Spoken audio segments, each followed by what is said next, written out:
All right. It's been a hot minute.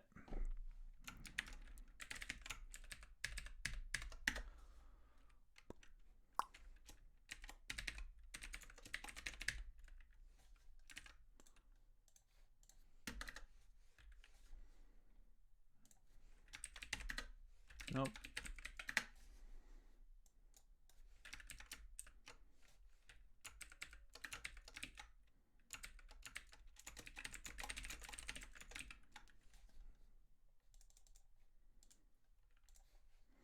Scary Hoodman. Hello. Welcome, new person.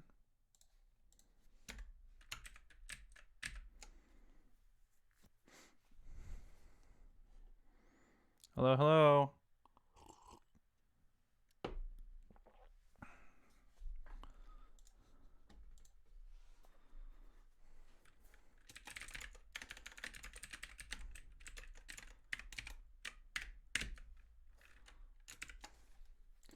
All right, we'll start in 5 minutes. Give people a chance to show up.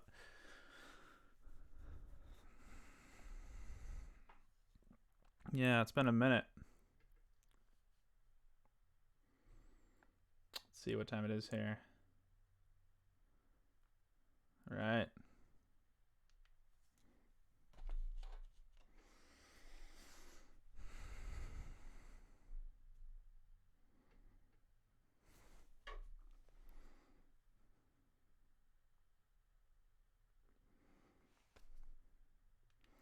Some new faces here today. I don't recognize anybody, actually. How we doing today?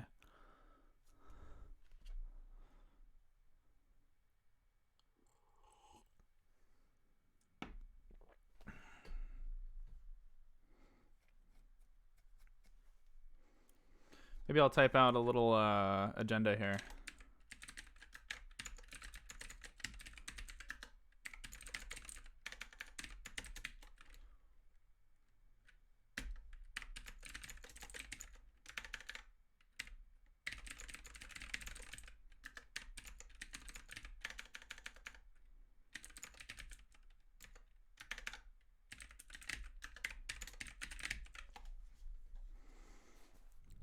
Teufel. Oh, good. Good to have you here. Oh, snap. Jacob Lee's working on a secret project. Jacob is such a tease. Yeah, good to have Der Teufel here. For people who don't know, Der Teufel has done a lot of work on the current Autodoc, and will have some nice insight for the stream for sure. Yeah.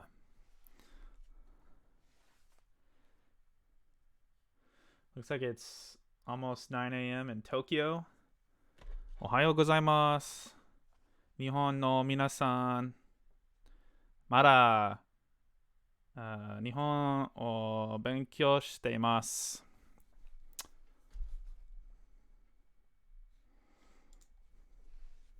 ここに日本人いますか? I'm guessing no. But I don't know. Been learning Japanese in my free time, and I don't have any Japanese friends or family, so I have nobody to practice with. It's really sad and lonely.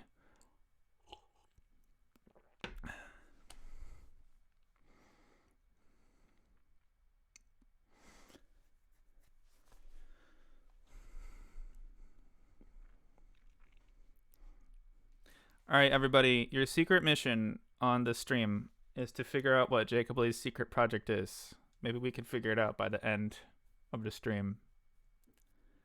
See, the trick is that he can't help but drop hints because he wants to share, but he's also just being coy. So you got to just tease it out of him.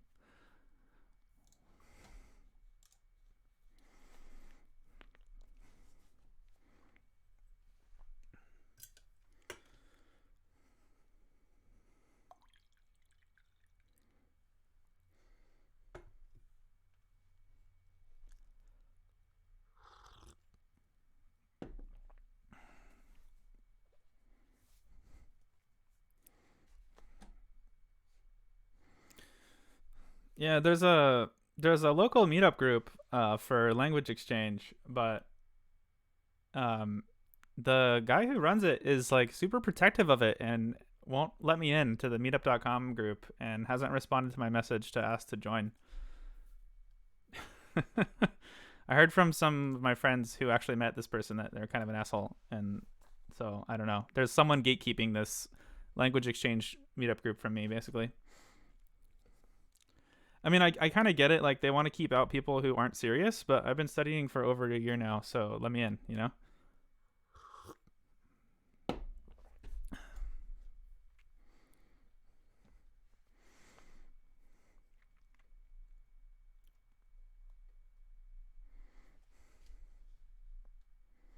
Looks like Bork's working pretty well. Loris redid Bork on latest Zig version, and this is also running in Ghosty. Dun dun dun. Closed source terminal project, but I have faith that it will be open source one day. Hey, GW1. All right, let's get started. Some people asked me this question, so I'll just answer it right away. I don't record these anymore or upload them anymore because I just can't stand ads on YouTube. They started showing ads on my content. Also, Vimeo sucks in a bunch of different ways. I don't even want to get into it. One of these days, I will get my home server going. I'll get like a 5 terabyte hard drive or something, and then I'll just run a PeerTube instance on it. And then I'll put all my stuff there, and then that'll be how I do it. But until I get that set up, we'll do it live. So that's where we're at now. In my techno veganism. All right. Right. So let's get into it then. What is Autodoc? Right. Okay. So if anyone hasn't seen this website, this is the current state of Zig standard library as generated by Autodoc. So there you go. You can browse around or you can search. So we're looking at standard.fs.file, for example. You can scroll down, you can see the functions. For some reason, it just arbitrarily cuts them off here. I don't really understand why it does that when it could have just shown the whole thing. We have source links. They go to a different page where we just have all the Zig files rendered as HTML with no interactivity. Okay. What else? That's basically it. We've all seen this before. There's also this. There's no guides yet, but that's I don't know. It's an idea. That's status quo. It's always been experimental. It's never been good enough quality to really, truly rely on. I started using it a little bit at some point, but then I just found some stuff to be missing or broken, and then I stopped using it. Pretty sure that's the same experience that pretty much everyone's had. They tried it, kind of worked. It was kind of buggy, stopped using it. So obviously that's not good enough. And I don't know, why is it buggy? I think because I gave Loris some really bad advice. We'll get into that in a second. Why redo it? Yeah, I gave Loris this really bad advice, which is, hey, you should implement Autodoc by oh my goodness, why is this taking so long? Oh, because I'm not in the directory. You should implement Autodoc by taking the ZIR code and then processing that, and then making that into like JSON objects, which are then downloaded and then parsed by the JavaScript, which creates its own model of the program. Holy shit, this got complicated. That was a bad idea. That was my idea. And it was a bad idea. So now we have almost 6,000 lines of honestly garbage that is trying to like reconstruct an AST from something that came out of a processed AST. So instead of that, let's not delete the AST. Let's just use the AST, and then we can have something better. So that's why it needs to be redone, and that's gonna let us do show like source code better. So for example, we looked here again.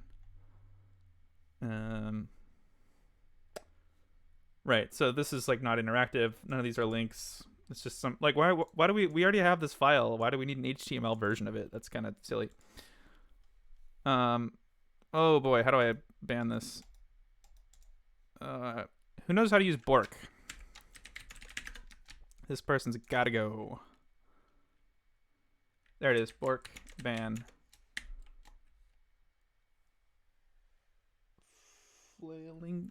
How do I? Oh man, Loris, you gotta make this way easier.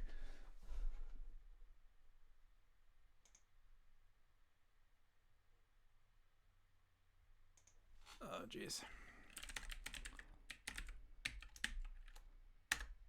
Are they gone? I don't know.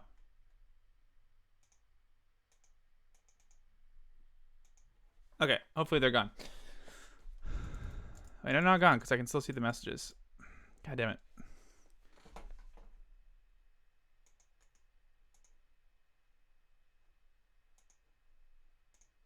It's been too long since I streamed. I don't even know how to do this anymore. There we go. Problem solved. All right. Where was I? Right. Okay. So we never could implement this feature where the source code is rendered and you can go back between the API and stuff. It just like wasn't really going to work with this way of doing stuff. You know, among some other limitations. So, why redo it? Yep. Yeah, also because, I mean, look at all this stuff that we're doing. You know, we're downloading all this process data. It's really complicated. And we had to create that process data with a complicated process in the compiler. So, I came up with a much simpler approach. And I'm going to show it to you right now. So here's me working on it already. Let me go ahead and just close all this stuff. I meant to set this up earlier.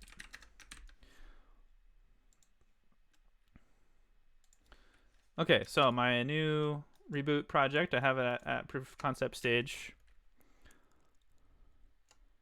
Autodoc.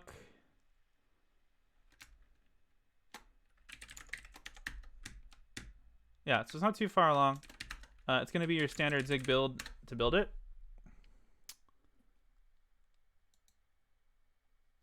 I'll give you a little tour of the project layout. So we have a couple Zig files. It's not that much code yet. It's a little over 1,000 here, about 600 here.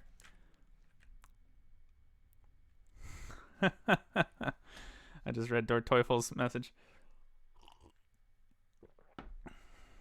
By the way, Der Teufel, a fun little story here.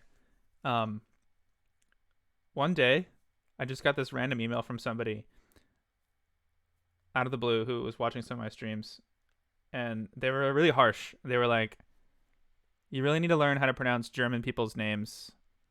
It's just inexcusable that you're doing it wrong. Like, it's like, here's a pronunciation guide. It's Freund, Teufel. You need to learn this. Like, stop saying people's German names wrong. I was like, cool, okay. But hey, it stuck. You know, I got the message. So.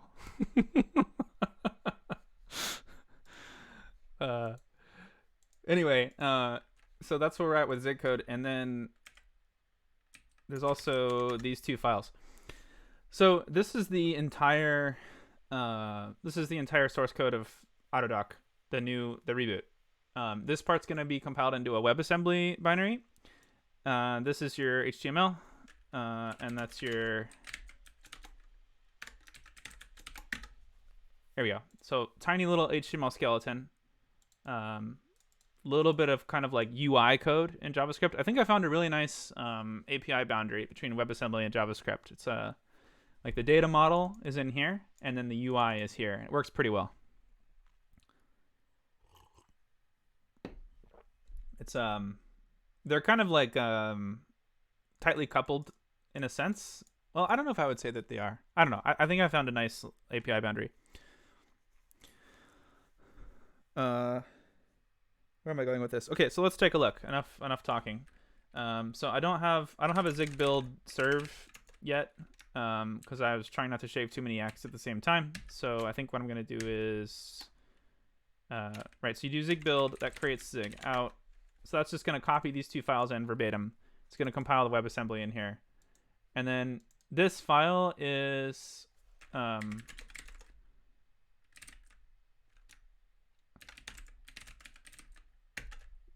want to make this less complicated.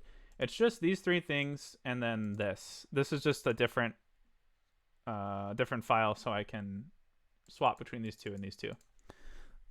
Anyway, so it's these four. 1, 2, 3, 4. This is the input. It's a tar file. So if we look at this, you can see the total size of this application. This is the actual standard library. This is the smaller one, so I can just load it faster with the debug WebAssembly.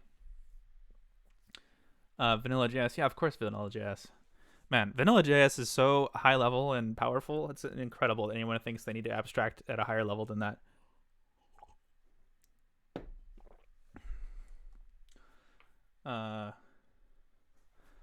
Right. Okay. So we'll stick with this for a while, but I can show you this one too. This is just so that the debug WebAssembly can load faster. We can also do a release build of the WebAssembly, so I can show you the size of that. So this one's gonna be a lot faster. It's gonna not have some debug stuff in it, and it's only 140K, so it's not bad. So the actual size of the application we're looking at for the standard library is this. 12 megabytes for the tar. That's the big one. However, it comes down to it's going to get gzipped over the HTTP protocol. So it comes out to 2.3 megabytes, actually. And if you look at the actual amount transferred in the status quo, 1.74. So it is more than this, but it's not that much more. It's same, like roughly in the same ballpark.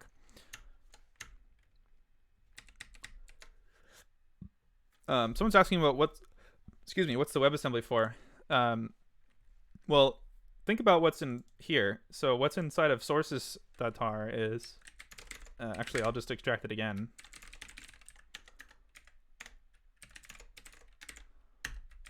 It's just like, it's literally the standard library. So it's just all the zig files, nothing else. It's pure source in this tar file. So let's go ahead and do my little hack here. I can add a zig build alias for running a server soon, but I didn't want to get distracted. So let's just leave that running, and now our build process is just going to look like zig build.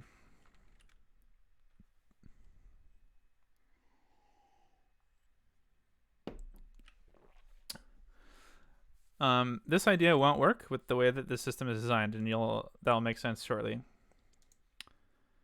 This build is instant because I didn't change any code. If you want to see how long it takes to build when something is changed, I can do that for you. So let me go ahead and insert just a new line here and then rebuild. There you go. That's how long it takes. Let's put that back. This one should actually be, well, that's another rebuild there. Okay.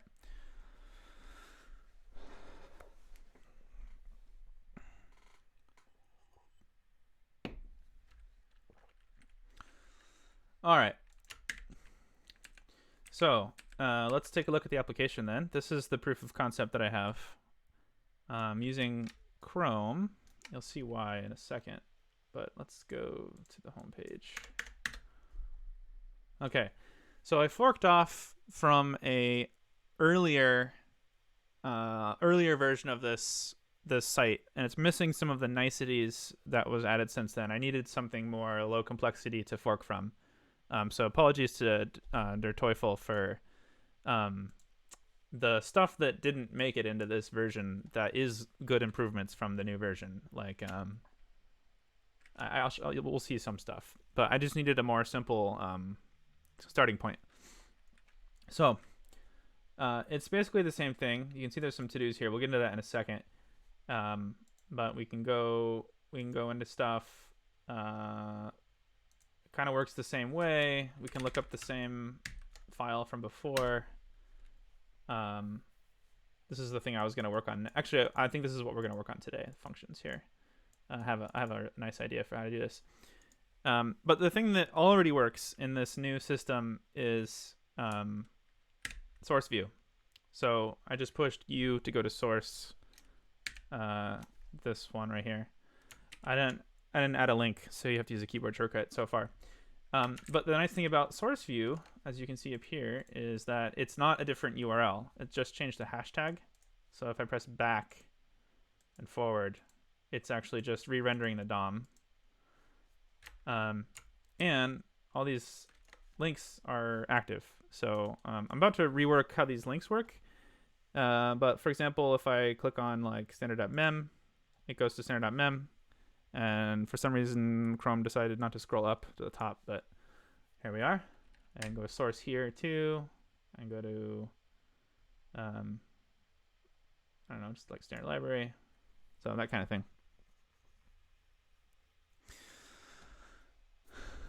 Some people are talking about tar.gz. There's no reason to do tar.gz because HTTP already supports gzip compression.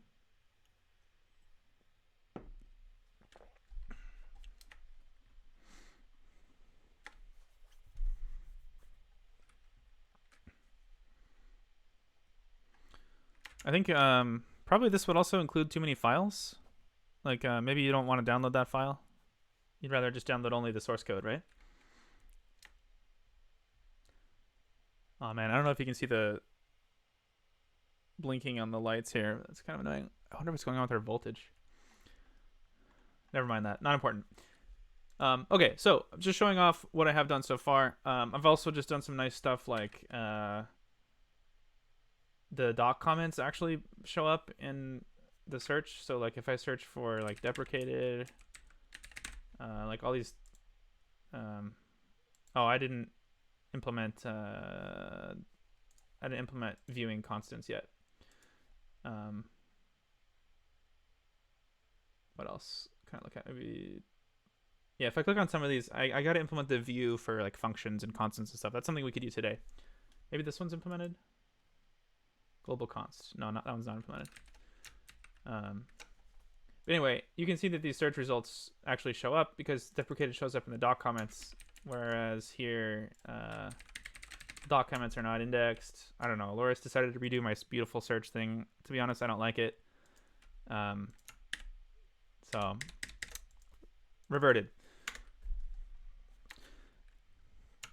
So I don't know. I think that this demonstrates that the system, it downloads only a tiny bit more data. It's actually a much simpler application in terms of logic. So I mean, you saw so far I've only got a couple thousand lines of code total, including JavaScript and HTML. I mean, the other system we're looking at,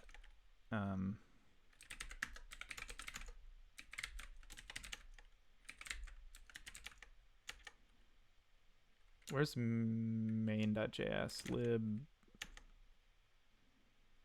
docs? Oh yeah, and this stuff.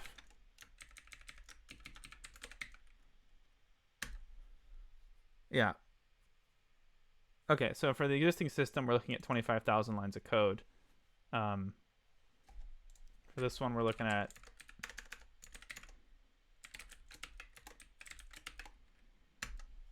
about 3,000, and it's I mean, I'm gonna have to add like a couple more thousand, I think, to get it up to feature completion, but I mean, honestly, it's almost there already.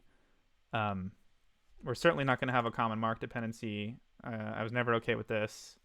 It's in JavaScript too, and also there's a JavaScript Zig tokenizer, but we already have a Zig tokenizer, so that's trash. Anyway, I think that it's clearly demonstrated that this system is just fundamentally simpler and can get you better results. You know, like we already have source view, and it's not going to require uploading all these files, only one, one tar file. So I think it's a better system. I mean, actually, if we want to compare, if we want to compare the like file size, I think we'd honestly have to compare like the source of all these, right? So like see if I can go download it. I don't think I have a build. Let's grab one from the download page. Let's grab a Linux one.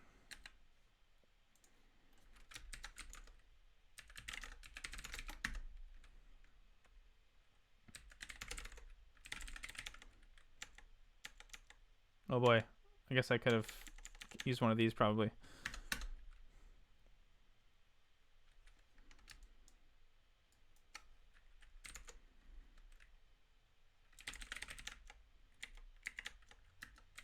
So my point here is that if we look at doc std, this existing system requires all of these files, including all these files.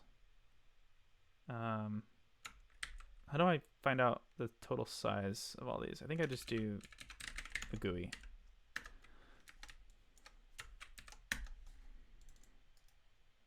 So like all the HTML files together, that's 30 megabytes. Right? But meanwhile, this tarball over here with all the source code in it, it's just, or what was it? Didn't I just look at this? Yeah, it's 12 megabytes. So I just think this is really wasteful. And I think this proof of concept, it does demonstrate that this is a better mountain to be climbing on. Oh yeah, douche. I forgot about douche. Anyway, okay, so that concludes why redo it. And also I was kind of showing a proof of concept. So you can see some missing features, but you can also see that we have source code listings. They do have links in them, although I'm going to redo how some of the links work. And what's nice about this system is that this file rendering is also available for any subtree of anything. So for example, if we go back to the non-source code version of this, and this is the part I want to implement next, where we list all the functions, right? What we're going to be able to do is have like a little expand source button here. So like in the status quo system, we have this button here, which just opens a new tab. Okay, but what we're going to be able to do is have it be like this plus button here. But instead of hiding the doc comments, it's going to just like show the actual full source code of the whole function, because we can do that with the way that the system works. That's just not something you can do if you pre-render all the source code into HTML. So what I like about that is that it's kind of the best of both worlds, where you get the UI, you get the searchability, random int or something. You get the searchability of being able to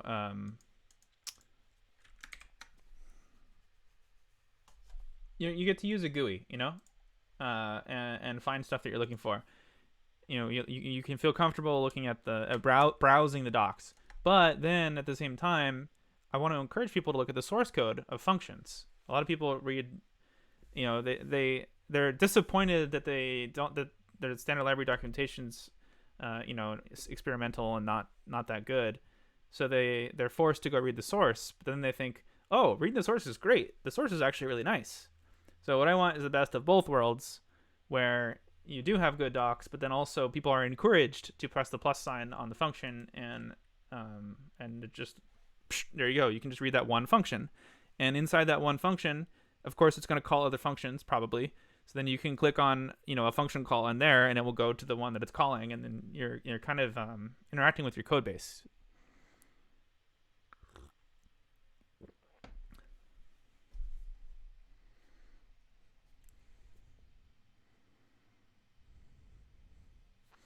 I didn't catch this talk yet. I was planning on looking at that one of these nights.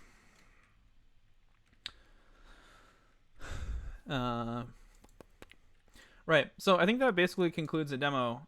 And I think it's time to go to the next step of the agenda, which is to enhance. So let's pick some stuff to make nice. Yeah, that is another example of something that status quo doesn't have, is hooking up the doc tests, and that is something I want to do. And let's actually do that now. I think that's going to be a good idea. So let's get started. Let's create a little roadmap for ourselves, and let's start improving this code. Any questions before we get started on the enhance section of the show? I feel like someone was that. You can repeat your question if you have your question here. But I'll start pulling up the roadmap while people answer that.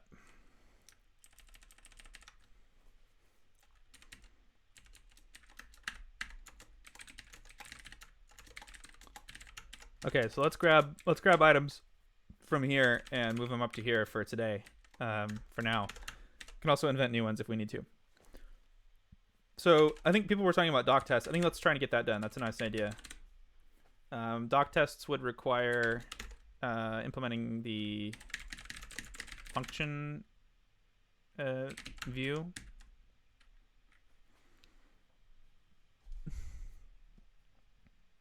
Status code does render doc tests. Oh, do you have an example of this? Because I navigated to a function in particular that I noticed had a doc test. Oh, whoops. And it didn't show up. I think it was,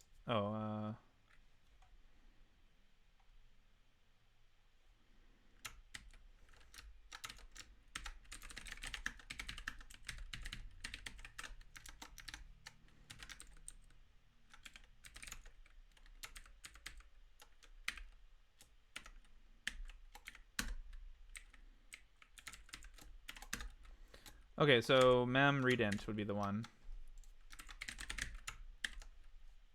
Okay, so no dot test here. Maybe if I go here, it'll show it. Oh, there it is. Okay.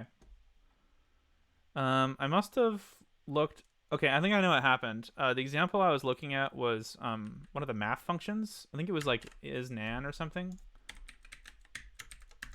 Yeah, this one. And it didn't show up. Probably because of the aliasing problem, I'm guessing.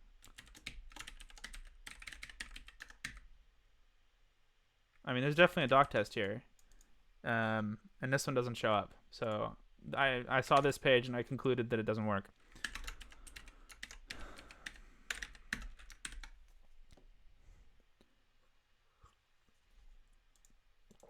Okay, but we did see an example that worked. What was it? Readint. There it is. Okay. Yeah, this is quite nice, actually. Oh, wow, and you do have this. How is this even working? Is this pre-rendered?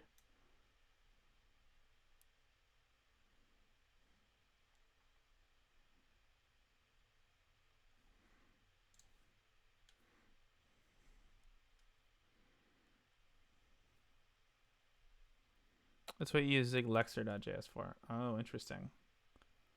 And then do you just have snippets of code inside of the data? Like, where is this data, this code inside of here? Is it in expiries? Maybe?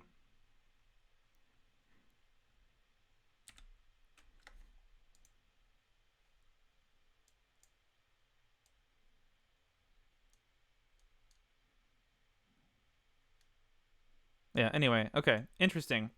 But this is it's a bit wasteful, right? Because you have this data here, and then you also have it on the page for standard.mem.zig, where you view this, like, here. Like, this block of text to have highlighted exists in this file and in the data file here. Whereas with the system, the new system, this text exists in the tar file exactly once, and then it's rendered in both places as needed. That's nice though. It's good to have something to look at.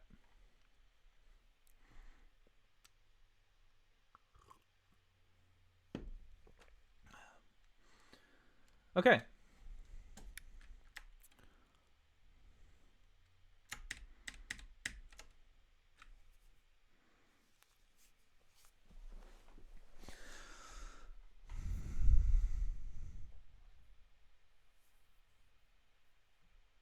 Just going through these real quick.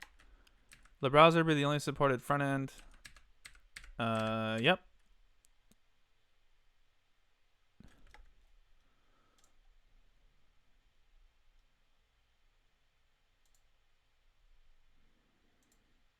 Oh, hey Sim. Customizing it. I feel like if you want to do that, it would be pretty easy to just like maintain a fork. I know fork is usually a naughty word, but I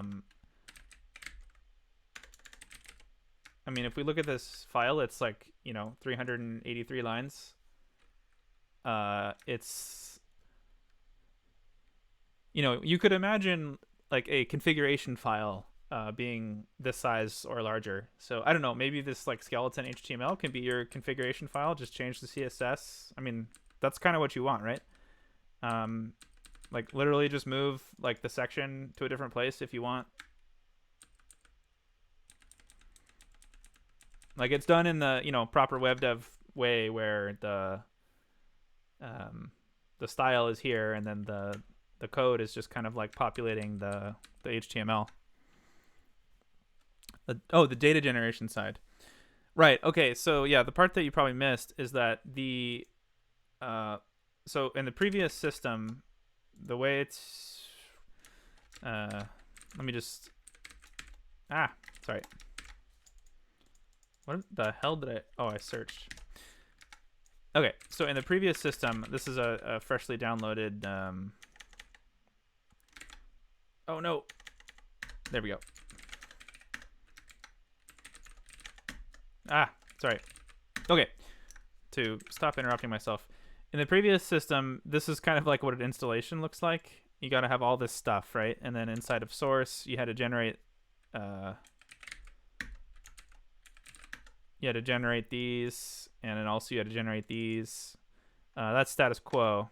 So the new system is it's this, and actually this file. Let me actually move the file out of here. That's a distraction.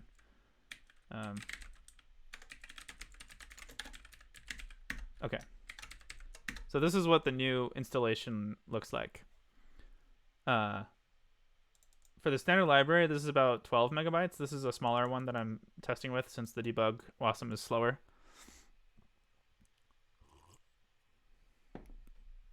So this is a static file. This is a static file.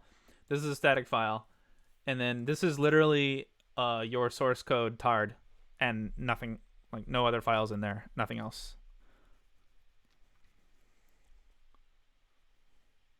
Oh, and just to give you the proper size expectation, 140K on the WebAssembly. So by far your biggest asset is just literally all the source files tard, and then with HTTP compression, it's gonna compress at like an 8:1 ratio or something, some like really good ratio like that. Yeah. So I mean, as you can see, this project is I just made my own GitHub repository. It's not part of the compiler. It's just like a couple files. And that's it. I think that this kind of illustrates the beauty of the system is that it's a fundamentally simpler way to solve the problem. Okay, so getting back into it. Oh, I see what's happening. I have tabs inside of tabs. Oh boy, that's not good. Okay, so let's take this one out then. Oh no, what did I do? Okay, there we go. Let's let's just put this down here. I'm just running out of screen real estate here. Maybe just like that. Man, this title bar is extremely aggressive. I guess that's GTK4. Okay, that's good enough. Okay, so I'm gonna drive the show here since I think everyone's questions are answered. Right. So doc tests, that could be interesting. Let me see what else I have written here.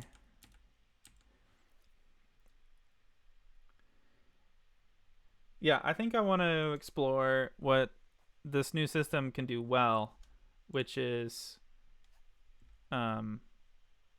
this part. So I want to make it look like status quo, except make the plus, make this like expanding the source code actually show the source code of the function. I think that's going to be the move.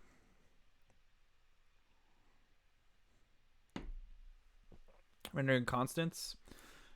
I think I want to do that later.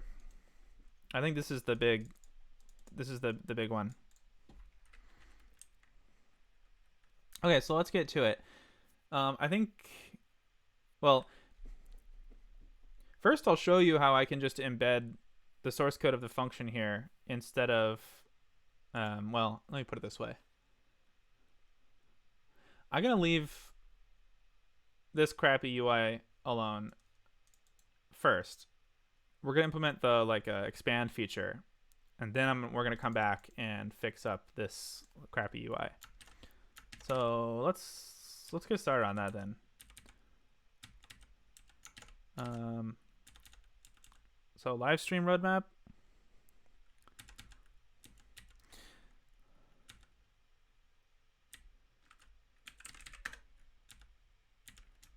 Okay, this is what I want to do right now.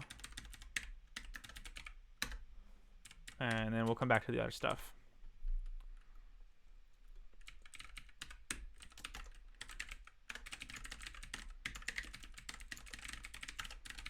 There we go. So, ability to expand the source of only the function without leaving the page. That's what's available in the design of this system that's not available before. So let's explore that. Okay, so how is this rendered? That's gonna happen in here.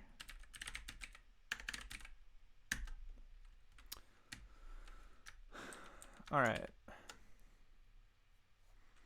Oh yeah, and last I chatted with you, Der Teufel, I told you there was some vestigial stuff inside of the JavaScript file that's going to distract you. That's no longer true. So pretty much everything in here is relevant to the current implementation. It's only 800 lines, so I think you can should be able to read all the code. I think actually, you know, if you, like, this is all just elements. There's just some variable declarations up here. And then there's only a handful of functions. I think you can wrap your mind around the whole file. It's just not that big. Happy to answer any questions while I'm live. Okay, so let's find the code that's doing this stuff.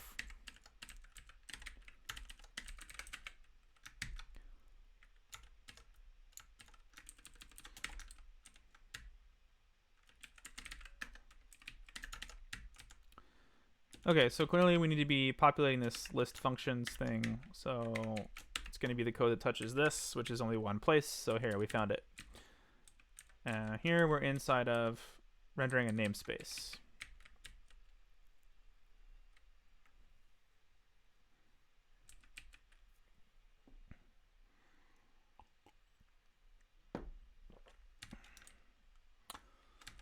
All right, so this function is just going to make sure that the this DOM element has this length many items in it, and it's going to add them with this code if necessary. Otherwise, it's going to just shrink the existing array. That's just like the fastest way to do DOM manipulation. Vanilla JS. This like resize DOM list, this is basically my like entire JS framework. It's this 10-line function right here. Add the missing DOM entries, remove the extra DOM entries. It's like maximum speed. It's super easy to implement. You just like look at this little template here and you access with the numbers. I don't know why anyone uses JavaScript frameworks.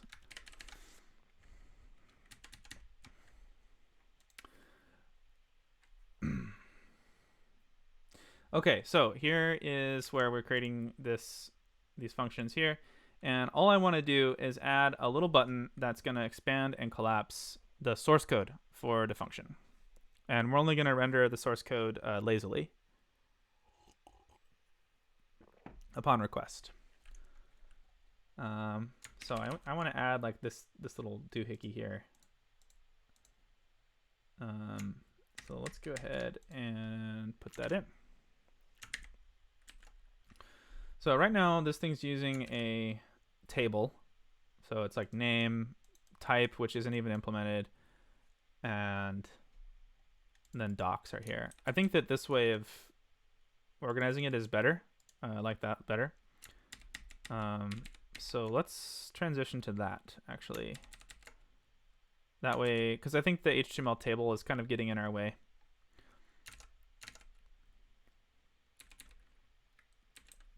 So instead of a table, let's do, actually, let's see what kind of HTML this one uses. Oh, wow, a pre-class followed by, oh, it's still using a table. Wait, no, it's using a dictionary list. Interesting. Okay, I can work with that. And then each one is a div with a DT inside of it.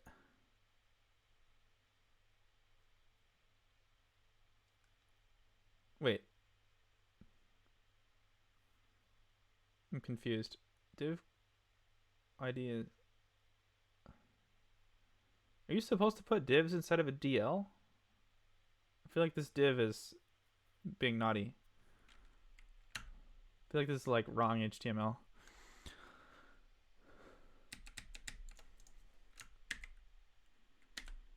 Okay, but DT, DL, DT, DD is good, so we can keep that. But I'm gonna get rid of this div. I think that div is being bad.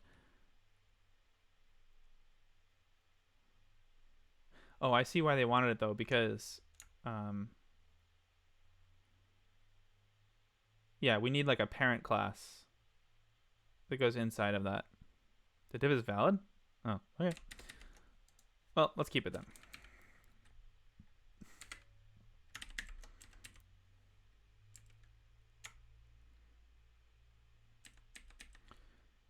All right, let's just roll with this HTML. I think it's fine. So DL div DT DD.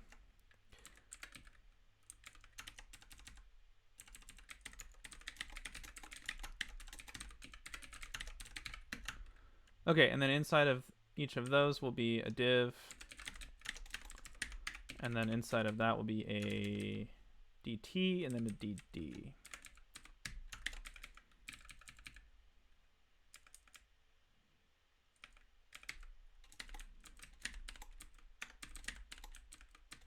And that's for the docs function prototype. Okay. So this is going to grab us the decal. That has to do with our data model.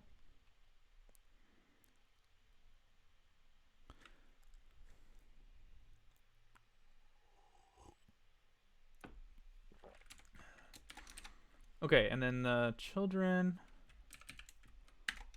I is going to be our div DOM.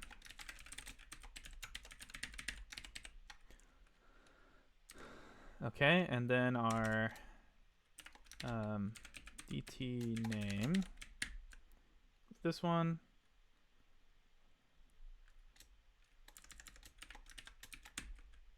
Oh, and then there's an A inside of there. Okay, that's good.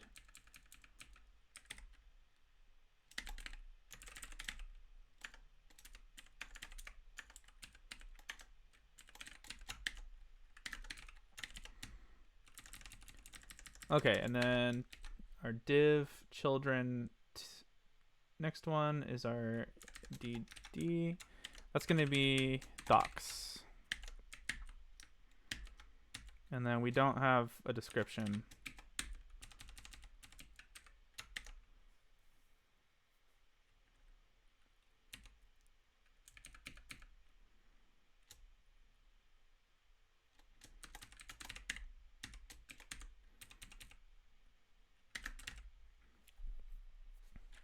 Okay, let's take a look at that. Okay, so to do that, we got to do build, and we can look again. Okay, we got a little crash here. TD name, undefined. TR DOM. This looks like old code, doesn't it? Okay, there we go.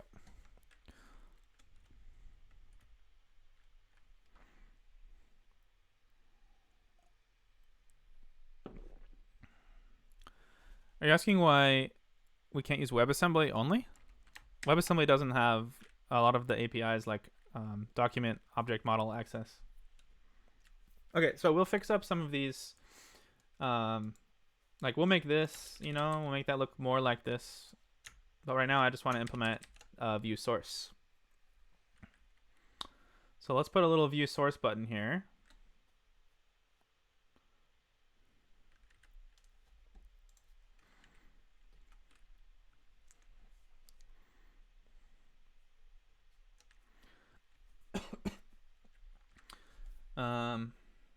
Where are we going to put that?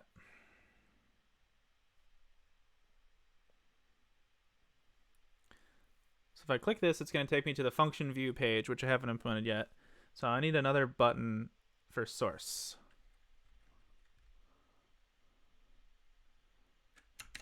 So I don't know. Let's just go add that.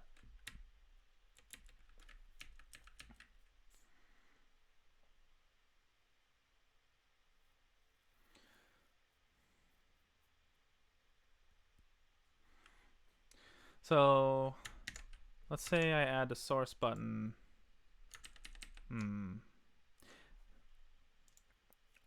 Is there like an event handler on every single one of these? Is that how this is working in the status quo? That seems like a pain in the ass.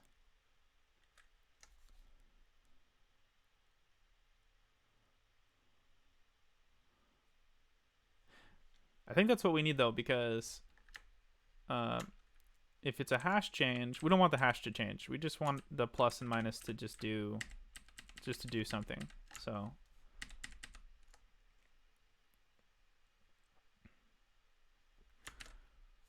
let's just go ahead and add that then.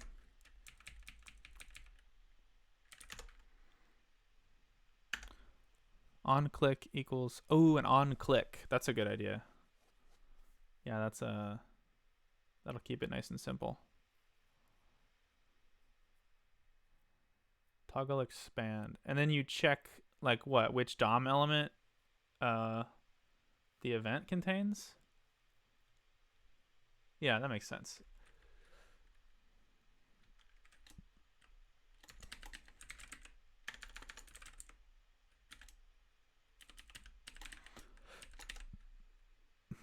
Wait, so we need no href, just on click, or do you need it to be? Was it just a span? Maybe it's just a span. Span class equals button on click. Okay, I see. Toggle expand event. What is it? Oh, so event is just like in scope. That's wild. Okay, it's a good idea.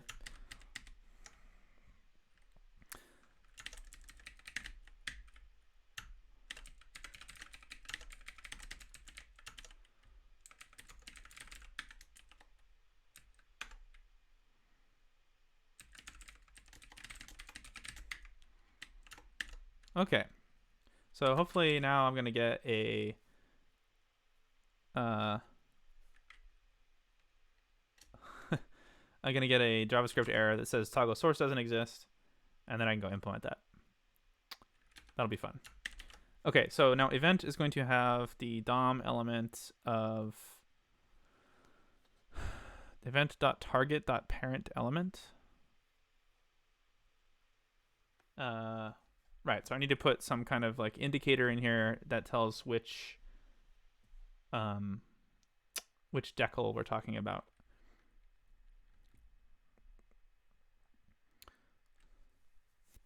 The built-in details.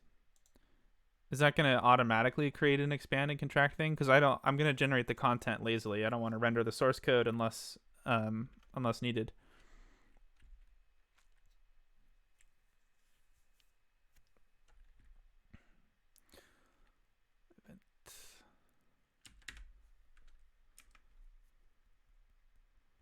Right, okay, so what I want is to get this decal here. This is a number. It's an integer. I need this function to have access to this integer right here. So I guess I'll just put it here. Oops.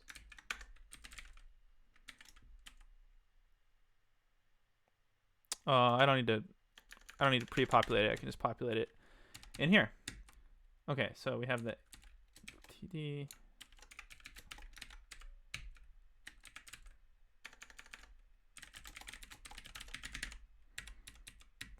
Coffee before code. Do I know you? Is this fresh coffee or a different person?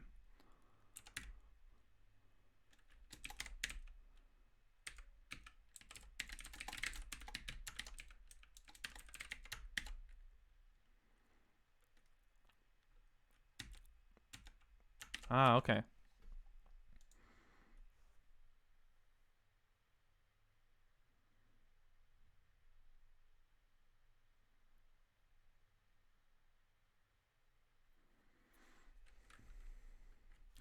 Details has a toggle event.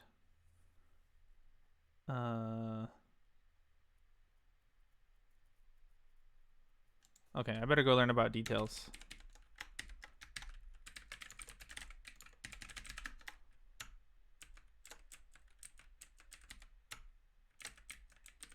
Okay, so we have details, summary.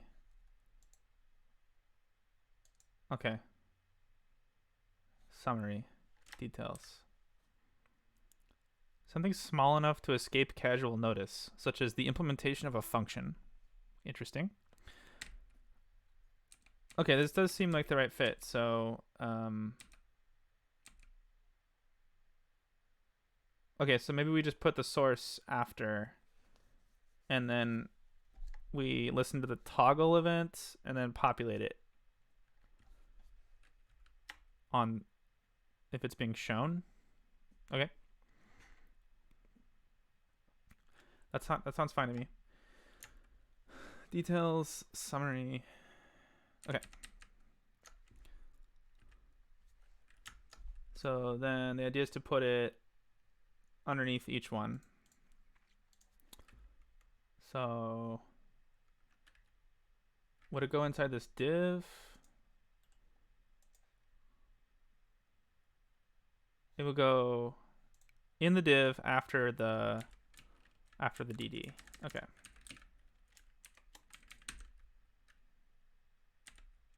Oh, I had a little HTML oopsie in there. Okay, so that's where it's gonna go. Details, summary, and then it goes after that. Okay.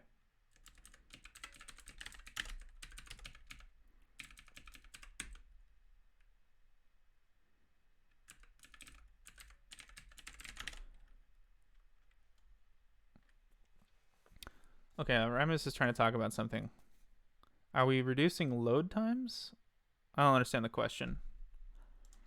We literally don't have the content available that's being asked for. So we're going to generate it when it's asked for.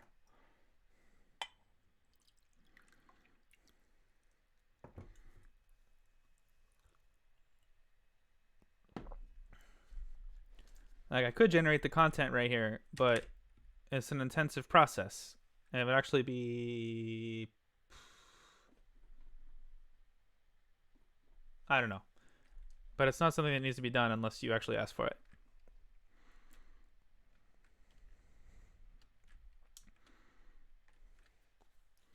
I suppose that's an option though. So the idea would be just go ahead and render all of the file that you're looking at, and then go ahead and render all of the source in every function, and just make it hidden.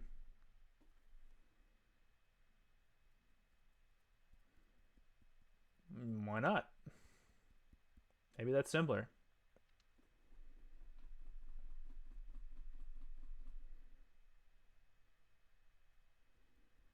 It's like, you know what? It's optimistic. I like it. It's like, these users are going to ask for the source code. I know in my heart that they're going to, so I'm going to pre-compute it.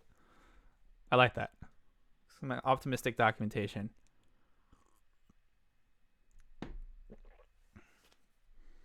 I mean, it's honestly, it is super cheap to generate. Like, this is how, it's just generating this whole file and then slicing it up into functions. So I don't hate it, to be honest. All right, you know what? Fuck it. Let's try that. Oh, wait. No, there's one more problem.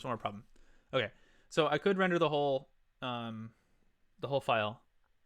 That's fine. But the JavaScript code doesn't know where the beginning and ending is. But that's fine. It doesn't need to know because you can ask. Okay, so we render the whole file up here. Just go ahead and do it. Then inside the loop, in each function, we ask the WebAssembly code in the rendered HTML that we have as a string.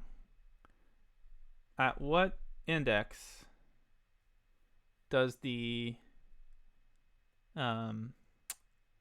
function start and end in that string?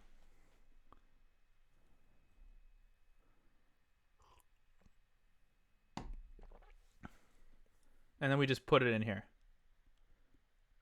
And then it's hidden.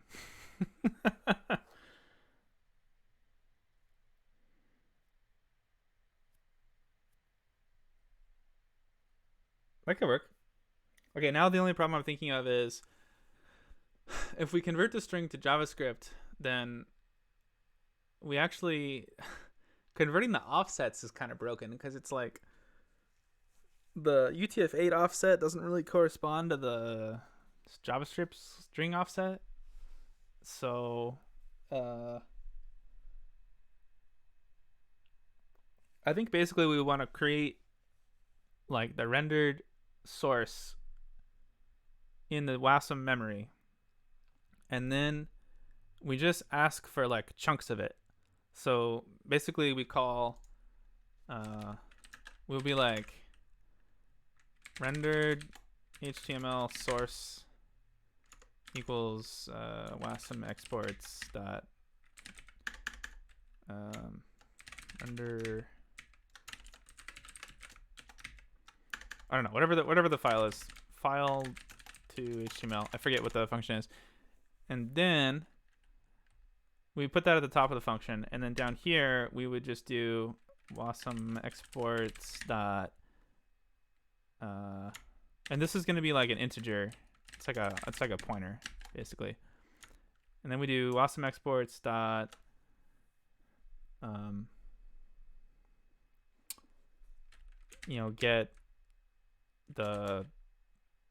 get node HTML.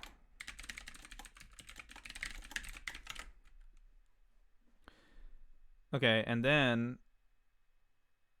we use the result of this inside of the details. And then we have to like free the thing. Actually, we don't have to free it. We'll just use a singleton. It'll be fine. I don't hate it. It's not a bad idea.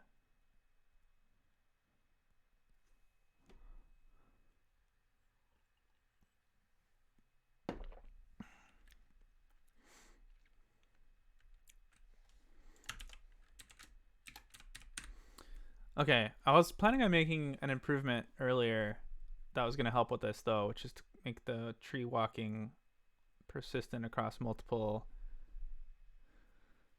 source renderings, which is relevant to this as well. All right, I'm going to start by going ahead and taking the suggestion just to render directly into here. I think it's not a bad idea. Let's give it a shot. Okay, so we have the source here. And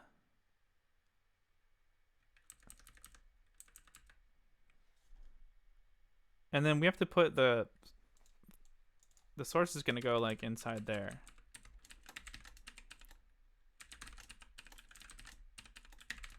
Okay, there we go.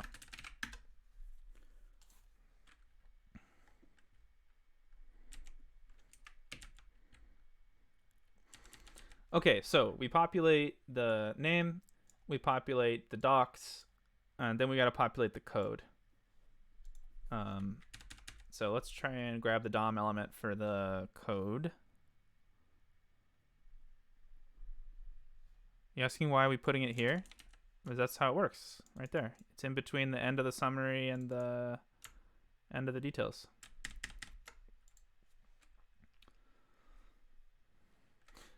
Right, okay, so we have... Oh, did I do it wrong? Details, summary, end summary, and details. Details. Summary. There we go. My bad. Oh, wait. I still did it wrong. There we go.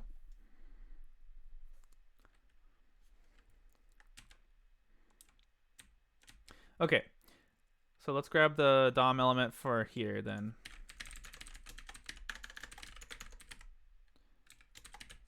Okay, so it's inside the div. It's going to be the DT, the DD is the next one.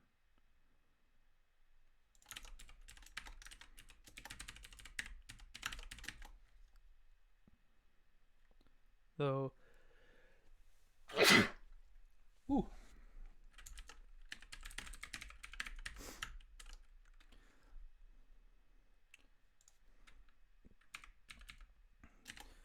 So that's details, and then children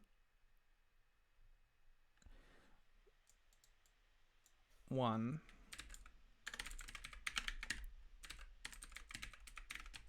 There we go.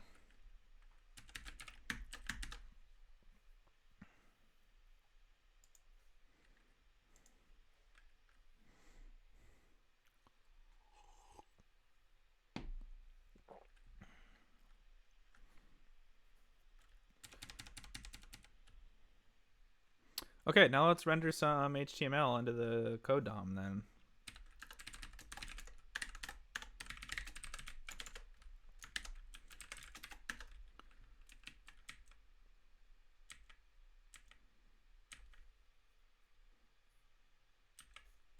I think decal source HTML is the one that we're doing. Yes, decal source HTML.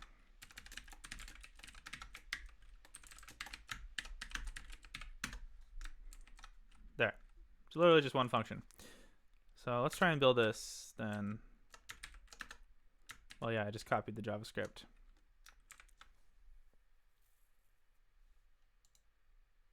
Okay, that's too much source. Let's figure out what went wrong there. It's also not syntax highlighted.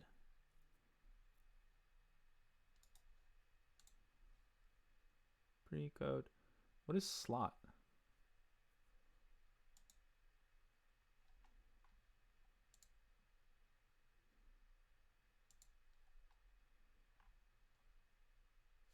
Okay, let's go figure out what happened here. Oh, that's hilarious. Oh, look at that. So it only... Okay, I think it just needs to set the cursor correctly. I think the cursor was set to 0 or something like that. Okay. Technical source HTML. Let's go take a look at what this is doing.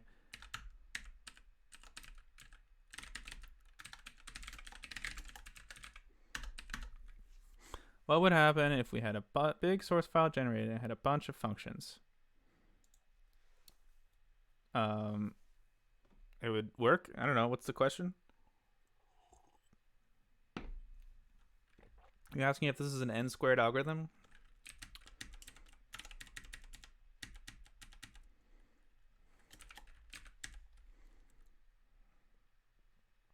There it is. Cursor equals 0.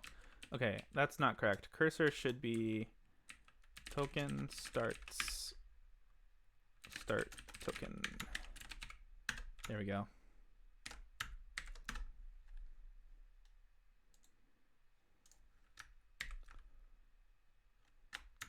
Okay. Oh, didn't work.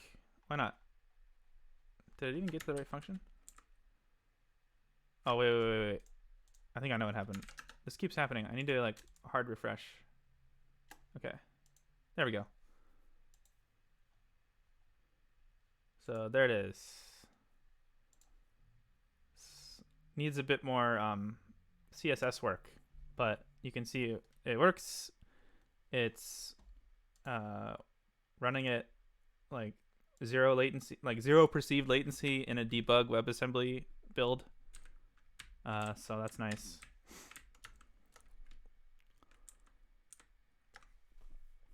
So there we go. That's a feature that already does not the the previous implementation doesn't have, but this one does. And if I click the link, that indeed works. Although, oh, you know what's so funny? So because of the way that I'm doing the UI here. Let's go back. Excuse me, here we are. Wait, nope. Here we are. Because of the way I'm doing the UI, it's keeping the existing DOM elements alive if they exist. So the ones that were already expanded stayed expanded, even though I went to a new page. See what I'm saying? Which is not actually desired. So that would be a reason to not use details summary, for instance.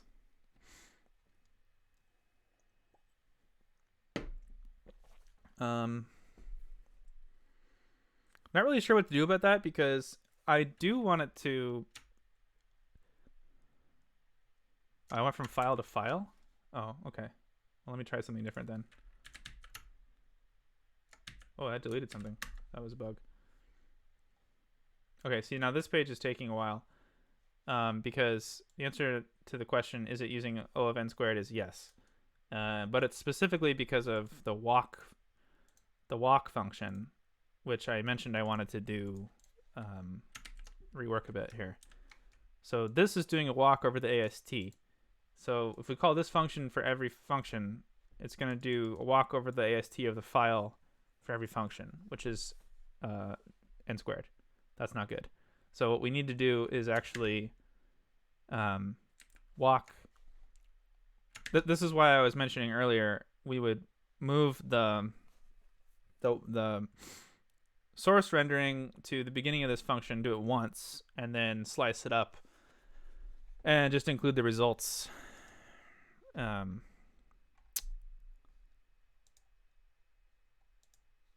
inside of each function.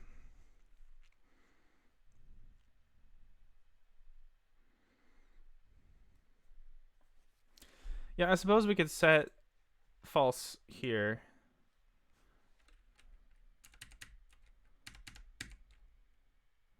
Details.opening was false. I suppose we could do details.opening was false here.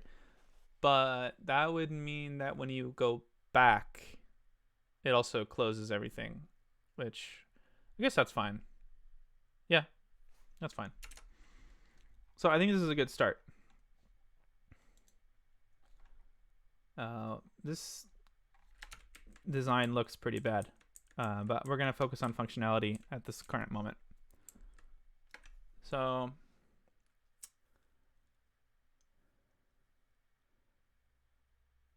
Yeah, I think that counts as a roadmap item. Let's pick the next one.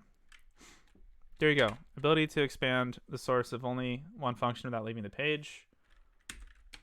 Improve function prototype rendering. Well, I guess that's next. So how can we do better? I think we should fix this problem first. That's too long.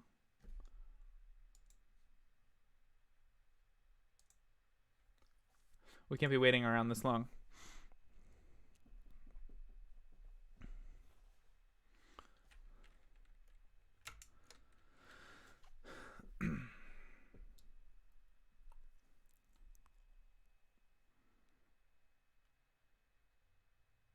If you render the page with all the details closed, you can show the page and have it showing in the browser while you're rendering the source. I think you're... the suggestion just kind of misses the point. You're not really following along with what's going on here.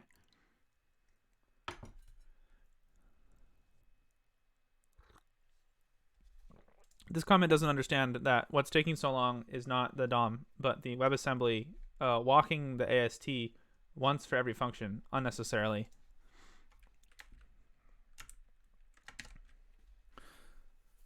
So we can just change that because we only need to walk the file once for any given page load. So basically, page loads, we walk the file of whatever file contains the thing you're looking at. We walk that once. Then we have all the source code for everything. Yeah. In fact, I'm gonna just do that right now. I think that's the next move. But let's make a commit because we did prototype something here.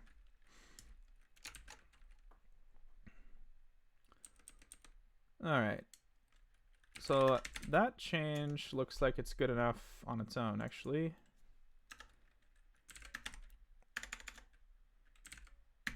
Wait, what?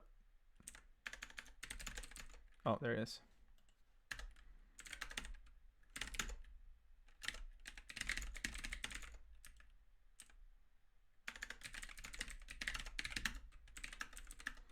Okay, and then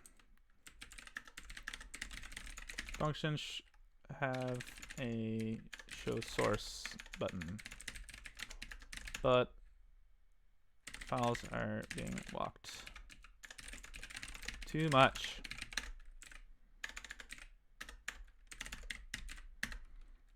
I'll push that in case you want to play with it on your end of stuff. Okay, well, let's fix that slowness. So that's quite fixable, and we get to edit some Zig code for that, so that's nice. So like I said, the problem is basically that we're calling this function, which is going to walk the whole file. We're calling that for every function right now. We want to just call it once per file. This is indeed ghosty, yes. This is ghosty, this is ghosty.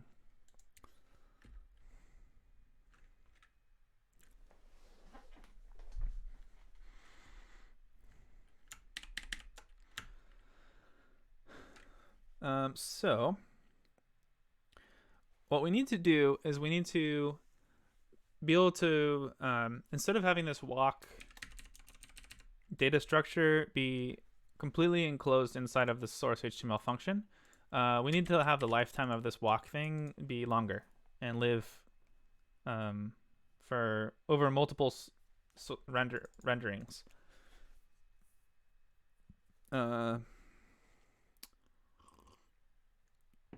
So I went ahead and made a clean commit, which means that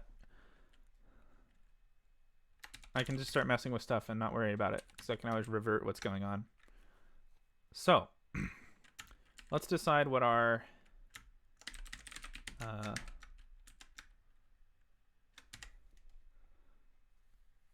API is going to look like here.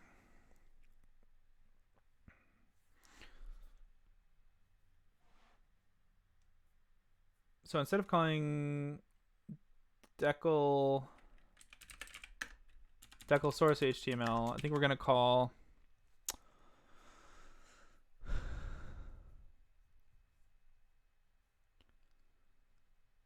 a function to basically walk a file.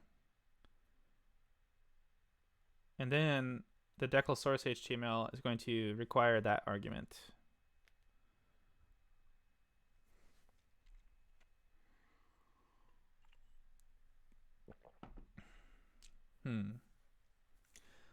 Another option that we have here. So one thing that's kind of convenient about, I'm going to give you like a WebAssembly tip right now about using WebAssembly is that because you know that it's single threaded, you actually can use global variables. So for example, here's a pattern that I've been doing. So here's a function called the decal fields, and we're going to return an array of some stuff. But what I actually do is I just create a global variable, which is an array list. And then every time the function is called, I just clear it, I append to it, and then I return that global array. Because it's single threaded, so it's fine. So we could actually, and we know that according to this application, we don't actually want to have multiple, we don't want to have multiple walked source files in memory at the same time, because that would just, I mean, it's possible, but it would just require more memory than necessary. Like, it's a design constraint, right? We just don't do it, and then the memory usage is less, and then we know that there's only one at a time.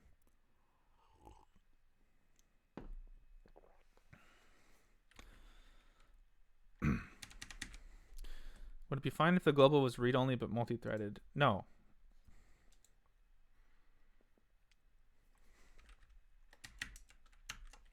None of this applies to multi-threaded stuff.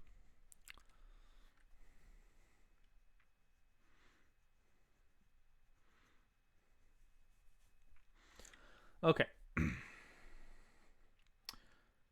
So I'm thinking we either need to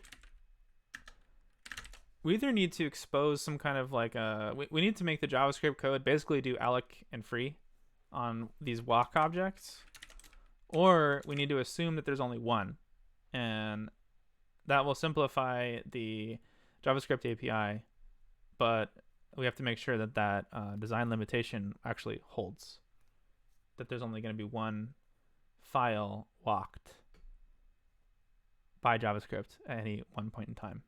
I think that's an okay assumption to make for now, because it can always change.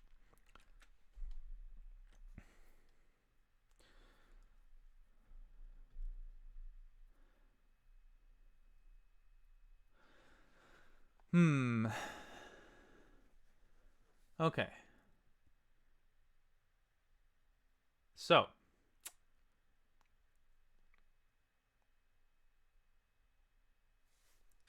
I'm going to start by changing this function.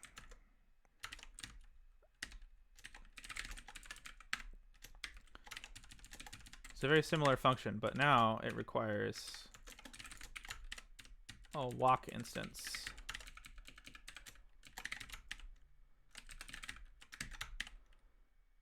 And that already has the decal in it, so that replaces the decal argument.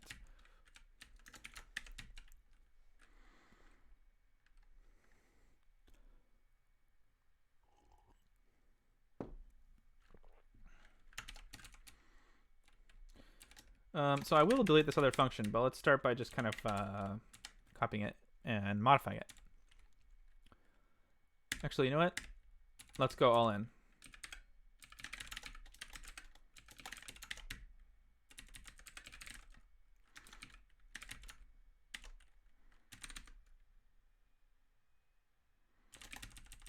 We'll just, I don't know, we'll just put some stuff here for now that needs to be here. So creating the arena, doing this walk.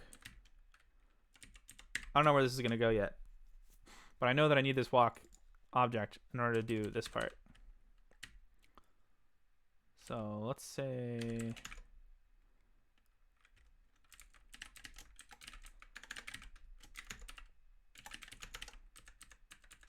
I don't know. Let's start there.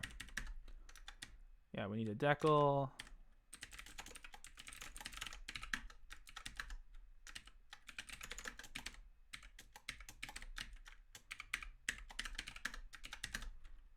Okay, that's going to come from here. Okay, yeah. See, this is the function we actually want. Now the question is how to manage this logic.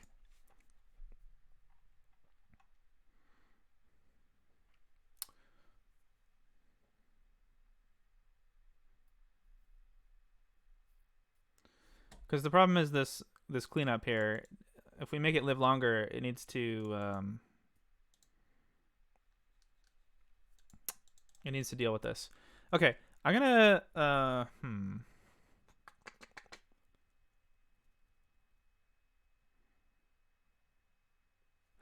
gonna play with this a little bit and see how I like it. Gonna get a little messy here. No other uses of decal and source HTML. Well, that's the beauty of formatting on save, right? Like if there was a use of decal, it would have pointed it out to me, right? But it went away, so I know there's not. That lets me code really fast. Okay, I'm gonna store the most recent walk in a global variable, and it's just gonna redo the walk on the different file if the file changes from last time. That's what we're gonna do. So I think source HTML, it's actually called from a couple places. Decal field HTML.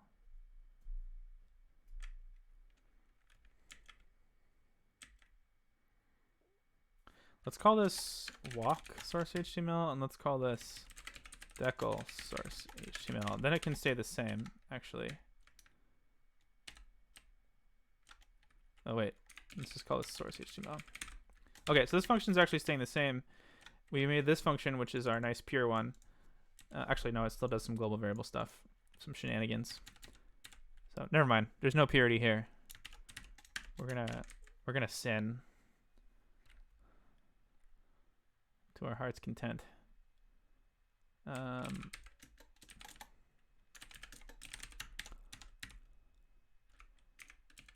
Okay, so we need this to be actually the same signature as before. I know I'm going around in circles here.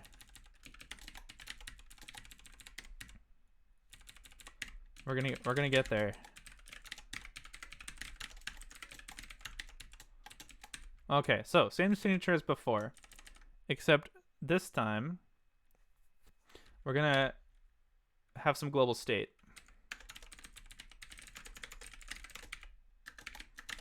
The G stands for get out of here. Don't look here. It's global variables. All right, so the global state is the previous walk or nothing.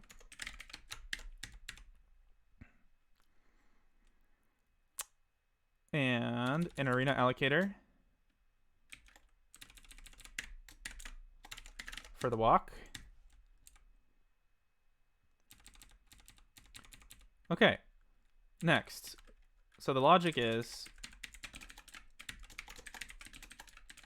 we check if there's a previous walk. If there is, and it's for the same decal. In this case, the decal, this will correspond to the decal that is the file. That's just kind of how we're keeping track of stuff.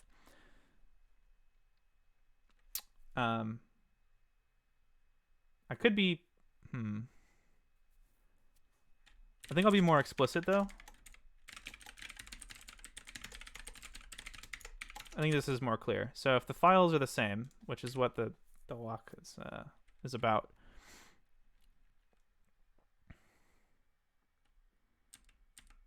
No, I think this is what we need. It's the same thing though. This is just more, I don't know. Like we're comparing the actual data on the field. I think that's better. But it corresponds to a file. So if the file is the same, then we don't need to redo the walk. The walk is already done. So in this case,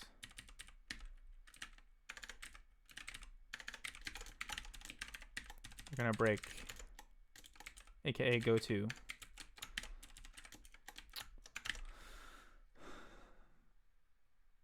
Okay, so now the prev walk is already set.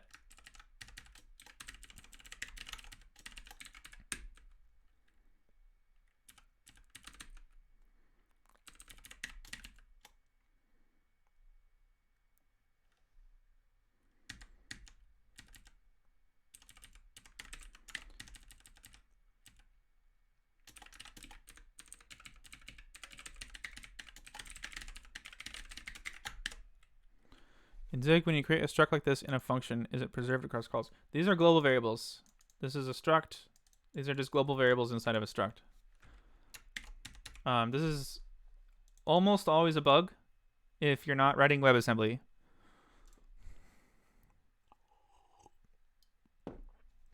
Or, you know, like an embedded microcontroller or something.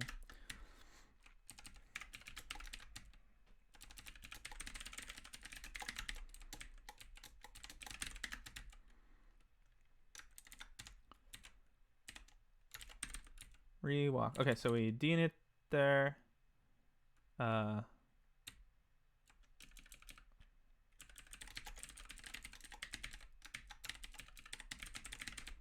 So for most people watching, don't do this. Don't do it. Your project is oops all global. See, this is a clue. I told you he drops clues. All right. We got to figure out what Jacob is working on.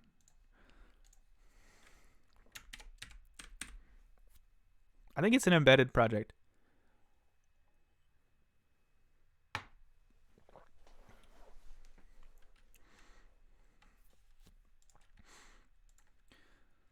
Okay, so if there's a previous one and it's the same, we're actually done.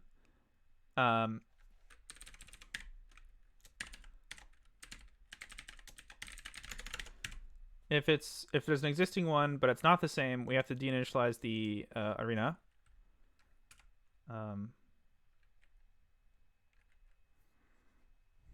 Are we anti-globals or anti-struct inside function globals? Anti-globals. Unless you're writing WebAssembly or like embedded or like there's use cases for it. But how many people are watching this stream? 110 people.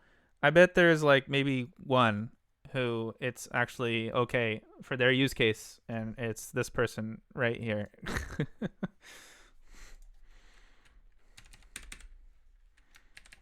Most people are writing, you know, like a desktop code or something. Or like servers. Or compute shaders, I guess. Okay, you can also use global variables in compute shaders. That's fine.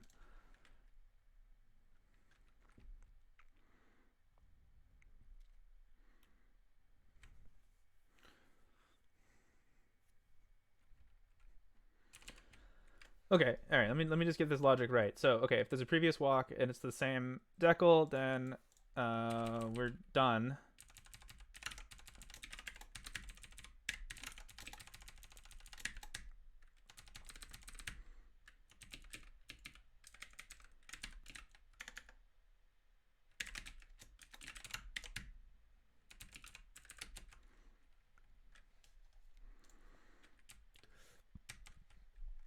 I don't know why I'm trying to be so perfect here. Okay, let's just, or not perfect, but let's just do this the simple way.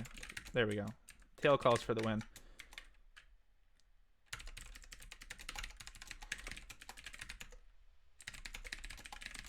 Okay, that's our happy path. Otherwise, we have to deinitialize the arena instance.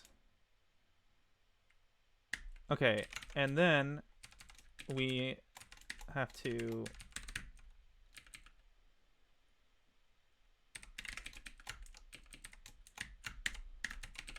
do this.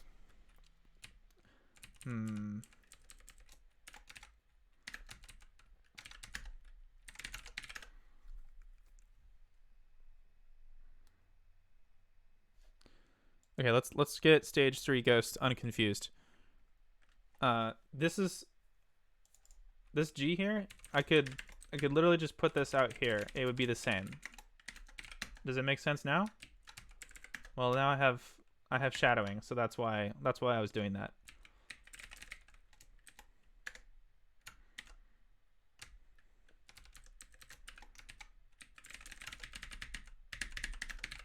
There. See, same thing. But I'm making it a global variable that only you can access from this function. That's the anti-pattern that I'm doing here. Yeah, it's like having globals in a separate file. That's a great example.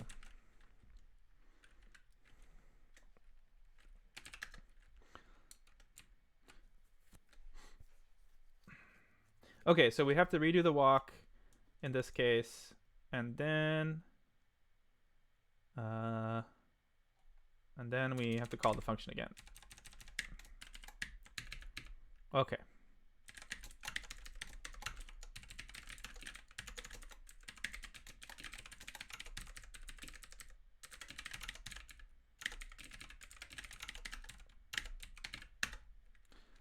Okay, I think this is I don't usually write code like this, so it was kind of fun.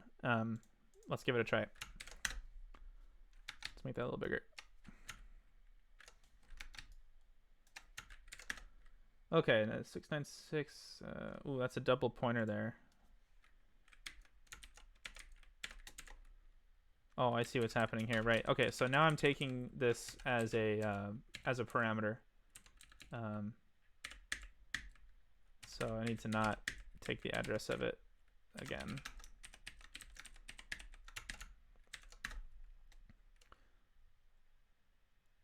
Okay, so now it wants a mutable one, but I gave it a constant one. It is indeed constant, so let's go change this.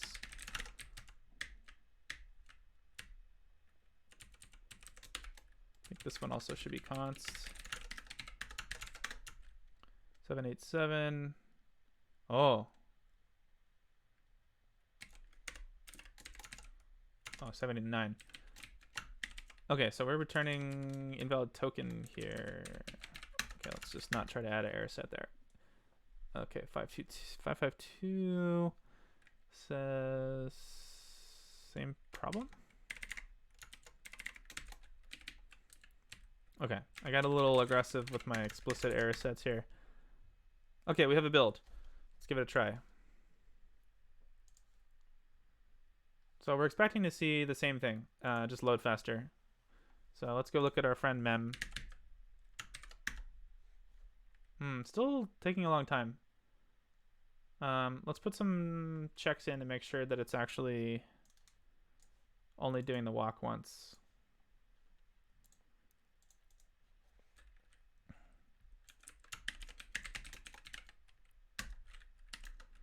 Are they initialized at compile time? Yes, that is how global variables work. They are they're comp time expressions, and then in your output file. So, for example, when we build here, we are creating this thing here, and so inside of this file is where all of the global variable initial values are stored. And when you instantiate the WebAssembly binary, the WebAssembly runtime will copy the initial values into the global variables. It looks like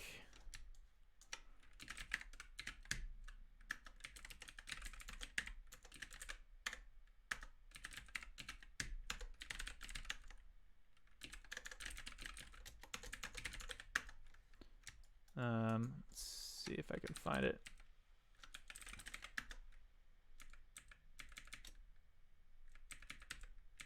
I don't know. I forget where it is, but anyway, it's in there somewhere. How are they global but defined only in the function scope? Because it's a variable inside of a struct. If you put, like here's also a global right here. These are all globals. Everything outside of a function is a global. And this is outside of a function because it's inside of a struct.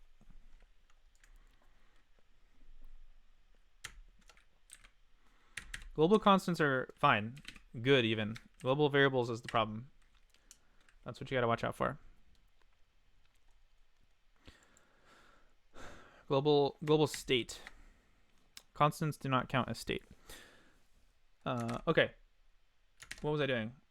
Right. I want to verify that this actually worked. So I want to print something when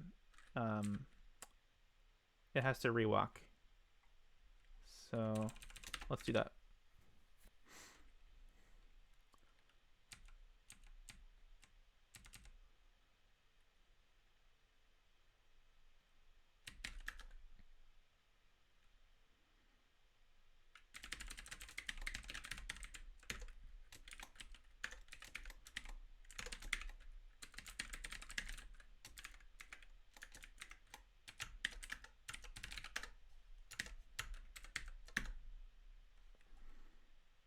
Okay, let's take a look at the. Ooh, that's a lot of rewalking, isn't it? Doesn't seem like this code's working. Okay, I suspect that the decal is different. Maybe I was wrong about that. Decal.source node. Decal source HTML.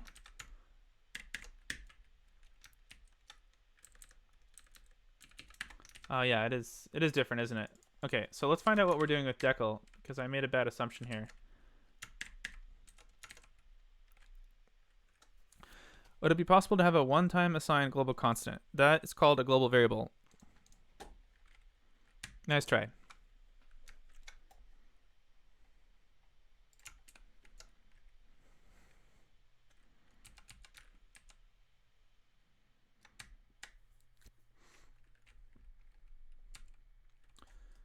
Okay, so the problem I'm having here is that we have decal here. What do we actually use it for? Nothing, actually.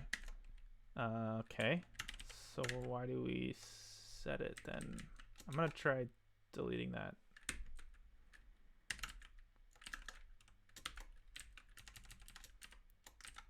Yeah, why do we use decal? We just want the file in this case, and in this case we just want the file. And do we use decal for anything else? File. And yeah, we just want the file. What am I thinking? Okay. So silly. It's just file.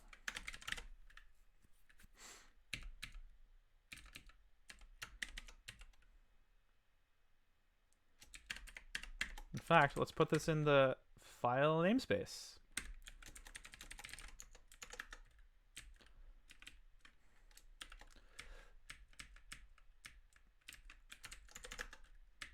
There it is.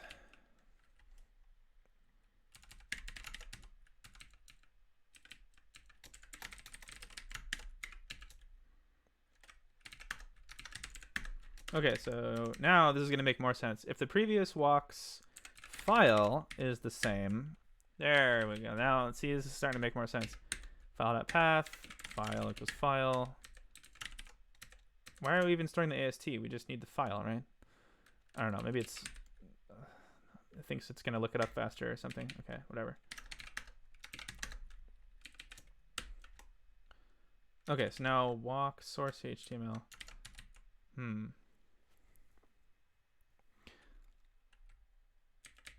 Let's grab that.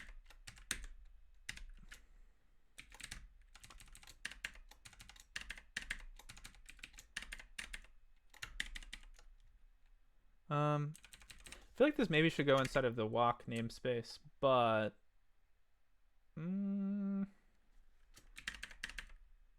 gonna just leave these functions where they're at for now. I'm gonna refactor those later. So let's just call them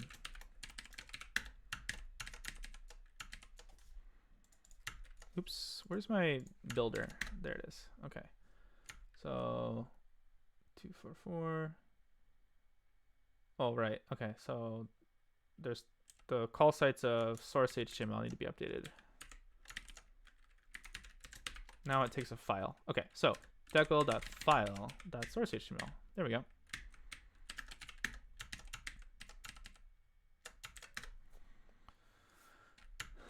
(431) previous walk dot file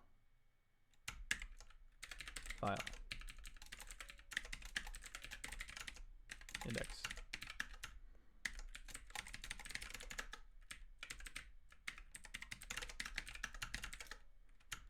Okay, 431. Why does a pointer do an integer? That seems kind of unnecessary. Prev walk dot file. Whoops. 578 walk.decal.file. Yep, that's gonna be simpler now. Oops.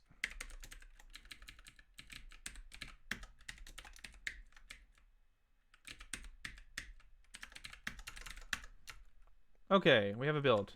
We should be able to notice this load faster. Yeah, that loaded about right. And I don't see rewalking printed here. Okay, there we go. That's better. So we just have to remember, so the consequences of doing this with global variables, we just have to remember that this code only supports, in the JavaScript code,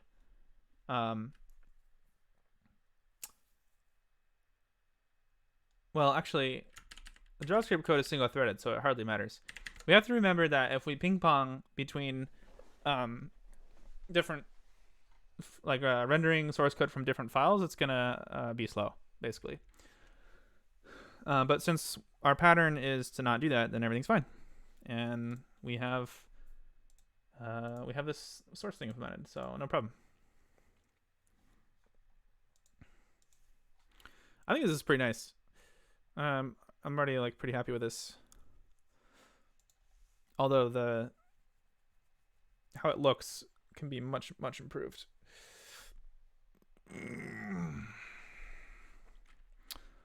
Okay.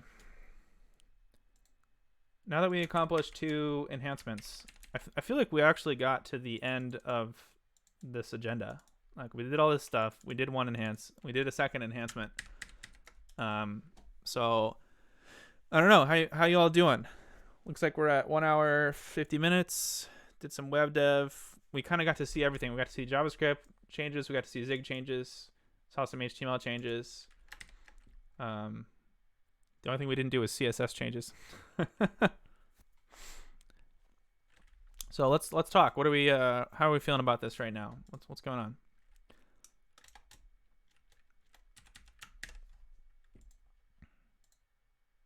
Let's make a commit.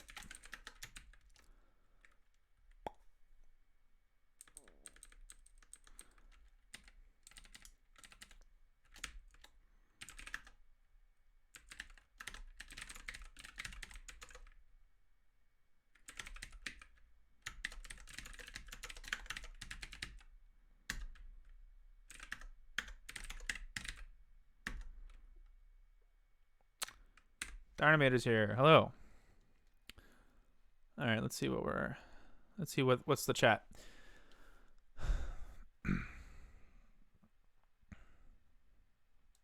Talking about global variables. Does it take the decal to render the nicer signature? Don't understand this question. Does it take the decal? Let's do another enhancement. Okay, we can do that. Maybe I'll have a little potty break and then we'll do another enhancement. Still streamed. Yeah, I still stream. Moving in January took a lot out of me, so been getting back into the swing of things.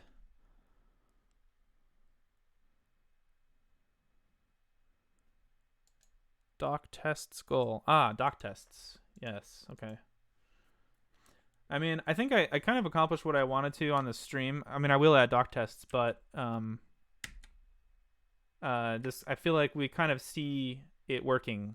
Like you can imagine that we look at a function and then it has some code below it. Like we just look up the doc test and we put it in there. So pretty. I mean, I think that it's not going to be mind-blowing change. It's going to be pretty straightforward at this point.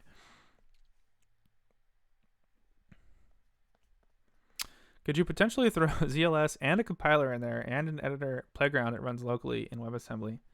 I was actually thinking about this. So the idea would be, like, what if you just run, like, Zig build interactive, something like that, right? You run this.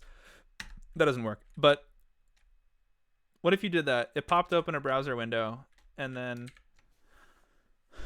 it showed you your like build configuration options. You could choose from like a GUI, and if you could push build, and it would be like a cool progress bar with a tree, because it's a graph, right? Building a graph with each progress running.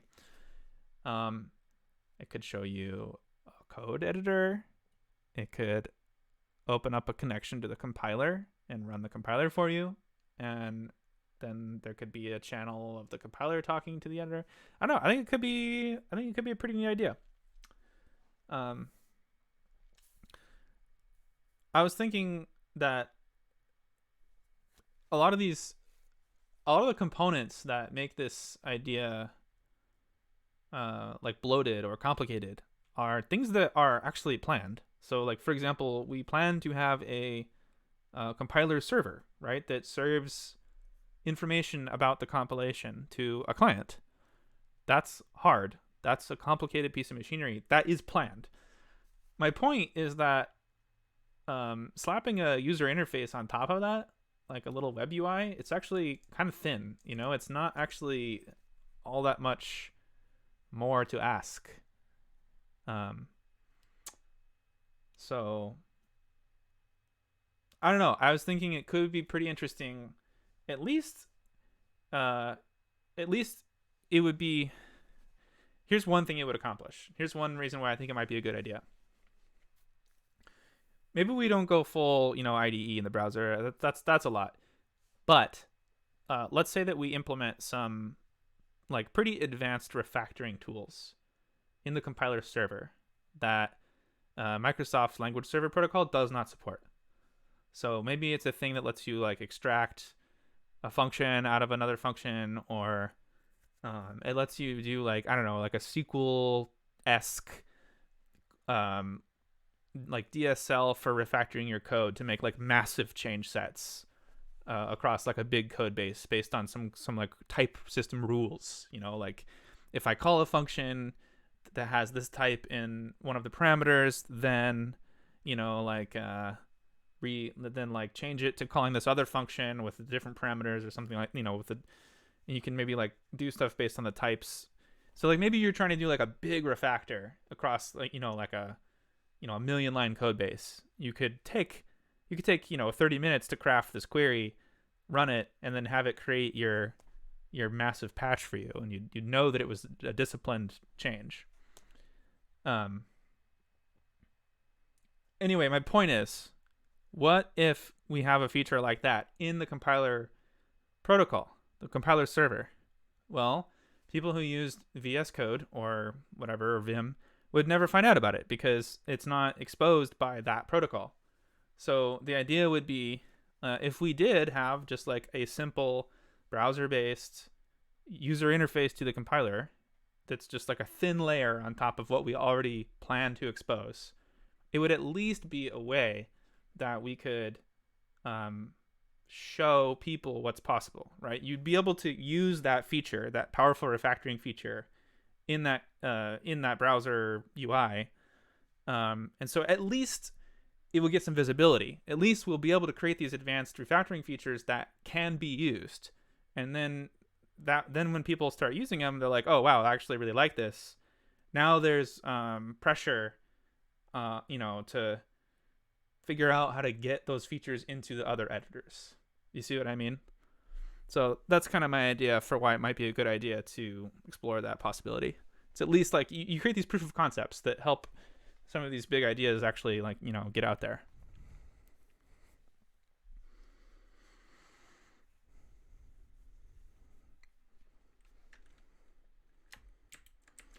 Okay. Well, let me go take a little potty break, and then I think we can do one more change. So let's take a little look at the README here.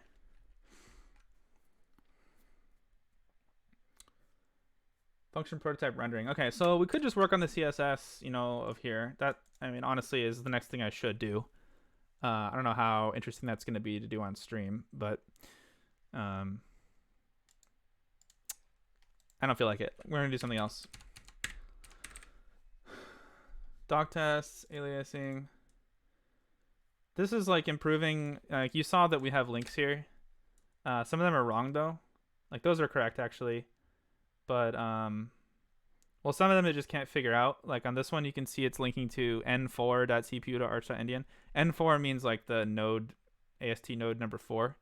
So it's gonna be like, well, it's this one, like 1, 2, 3, 4. Pretty sure that's how it is. Anyway, point is, like, if it can't figure out a page to go to, it's gonna just like you click it and it'll just like scroll down to like where that thing's defined, at least in the file. So you're at least gonna get to go somewhere. But for some stuff, it's like not figuring it out where it should figure it out, because it's not figuring, like, it knows that this is an alias, right? So that's why standard.debug works. Like if I click on this, that worked, because it knows that std, it knows that import is an alias. But what I want to do is make it so that, see, this one didn't get figured out.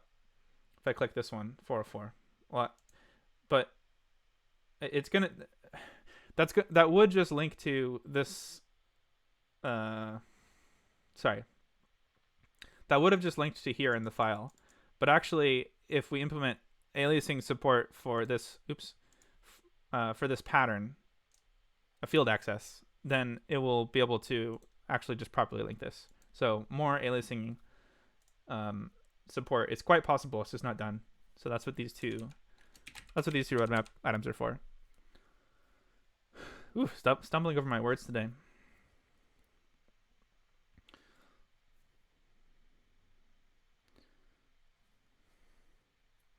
Wait, let me see what Slim has to say over here. Excited about compiler server as an approach. Think that viewing Autodoc as ST viewer compiler server could be very nice. Yeah, and like build runner, right? Let's not forget about build runner. Choosing options, choosing configuration, and honestly, just watching the progress bar, it's going to be so much more fun than this stupid terminal-based progress bar that we have. I mean, like, it's doing graph traversal with all, you know, in my case, like 16 threads. That's fun to watch if you have a GUI progress bar.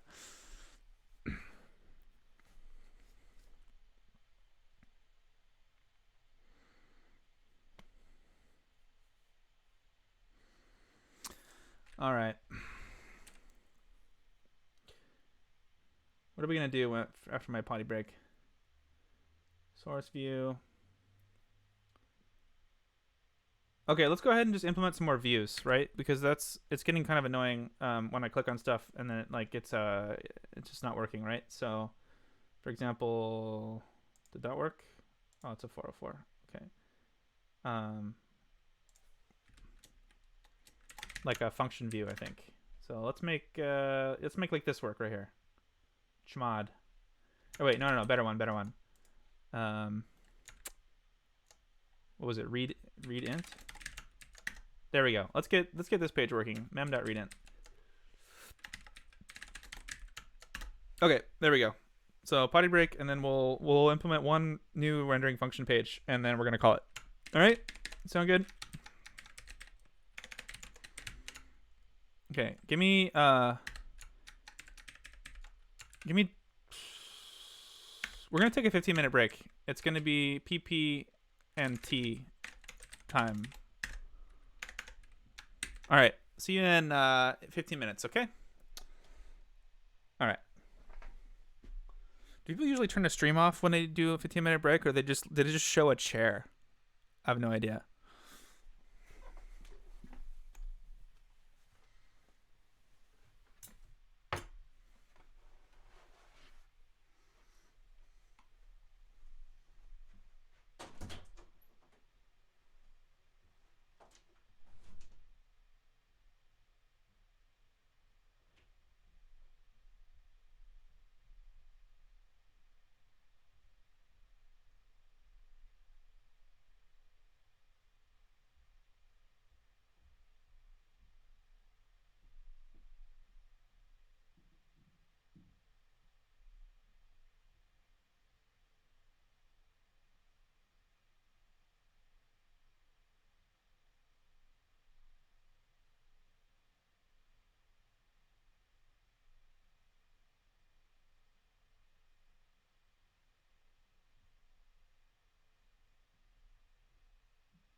Ooh, look at my timing. Holy shit.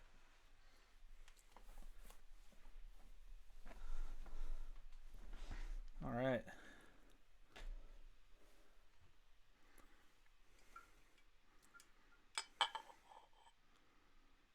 Got myself some Darjeeling.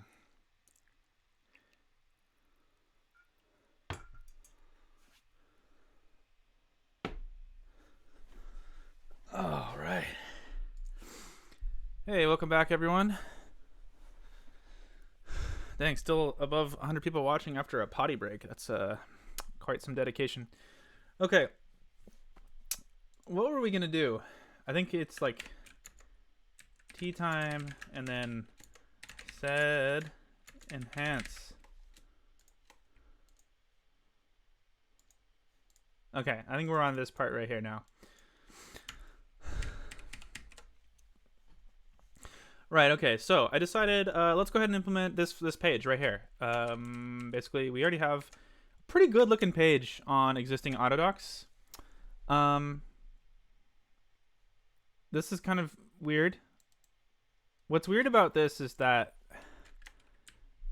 the code doesn't have access to this source, but it's like piecing it back together through IR, which is, ooh, a bit cringe, to be honest. So let's do this with source code.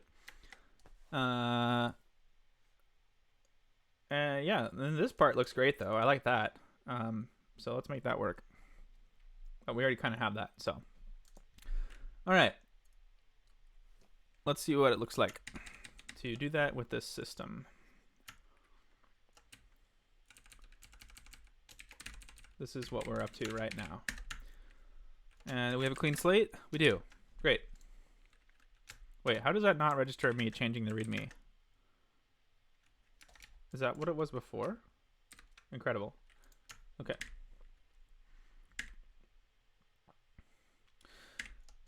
Well, what we've found in our dev tools here is that we have a to-do here on the function category of web page. So let's go implement the function category.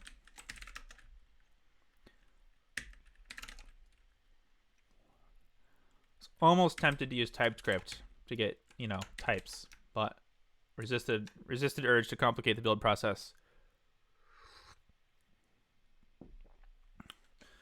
All right, so let's return render function. And it's going to look a lot like render namespace, but with just a different logic, obviously. Now, what I think we maybe should do is look at what the old version of this did, because I did have a version of this kind of working already. So let's go just reference that code. Render function. Did I perhaps call it the same thing? No, of course not. Maybe I called it this. Oh, there it is.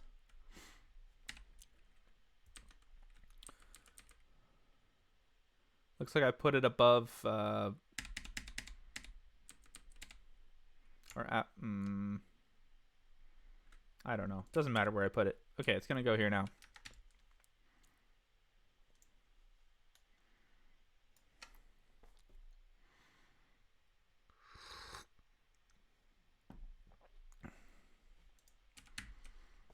JS doc. What's JS doc?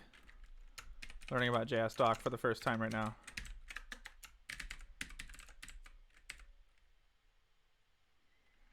Let's use Wikipedia to learn about it. Markup language to annotate JavaScript source code files. Oh, okay. So they want to basically add types, but like still have a .js file that doesn't have to have a build system, but then can still be checked. Okay, I get it.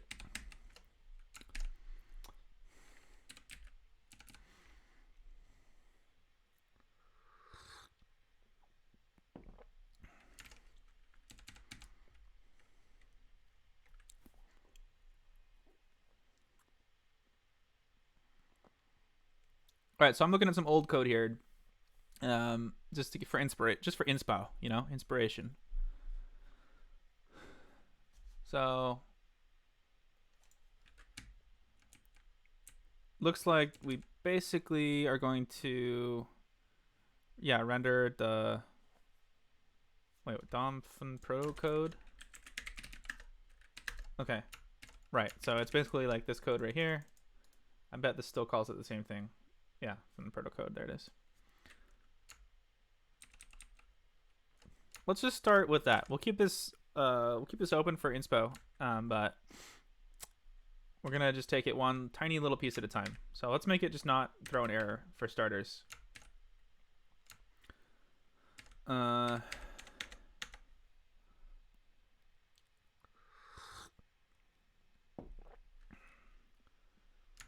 we do want to render the nav. What's the decal heading? Okay, that's gonna be like, was it a struct or something? I think we can maybe leave that part off for now.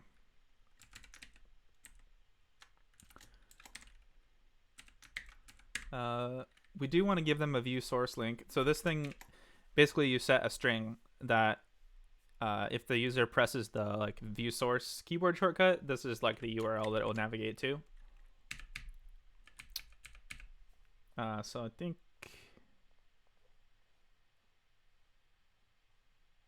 we can just keep that. Wait, let me double check this implementation. Yeah, that's good.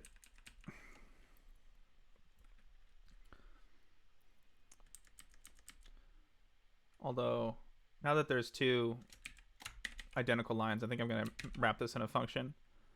Set view source decal.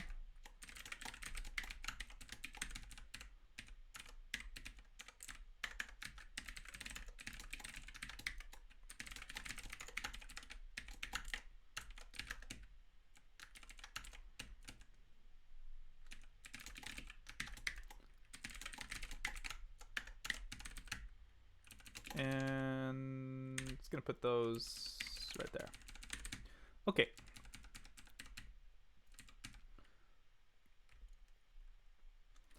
Well, we can just leave that right now, and I would expect to see it not crash, and I expect to see an empty page. So let's check our assumptions. Check yo assumptions. There it is. Readint. By the way, you know how it says loading?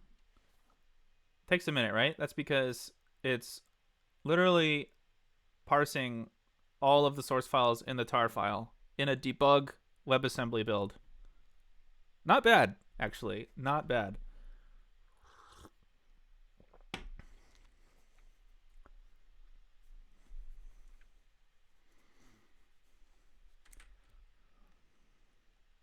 Compiler goes pretty fast when you don't have to actually do type checking or generate code.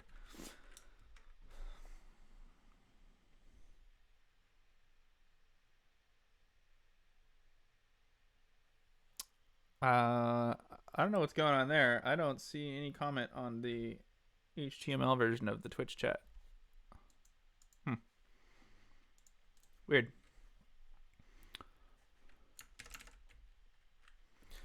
Okay, moving on. So we have an empty page. Let's start putting some stuff in there.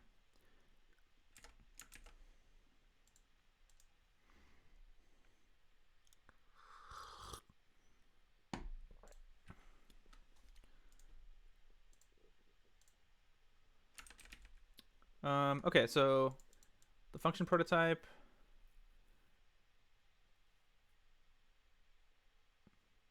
Let's come back to that, actually. Well, okay. We're gonna do a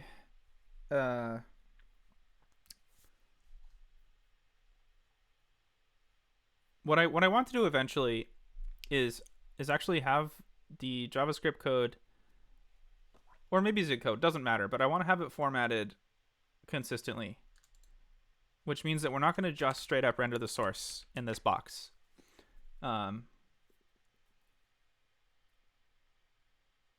Because we want to render it consistently and resolve aliases on the types. But I want to do that on a separate change. So for starters, we're going to actually go ahead and just have this render the function prototype node without the body. And then there'll be a button to expand the body.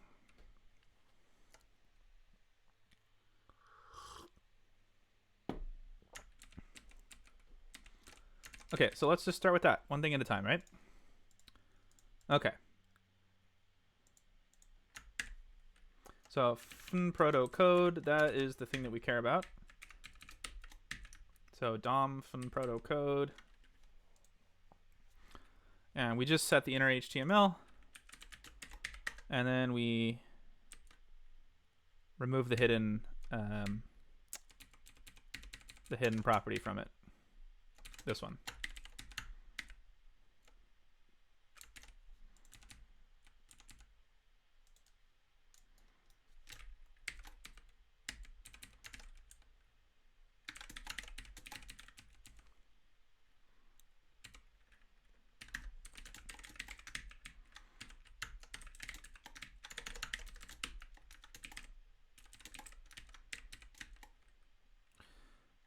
Oh, decal source HTML. Interesting. Right, so this is gonna do too much. So we need to create a new binding that only does the function prototype.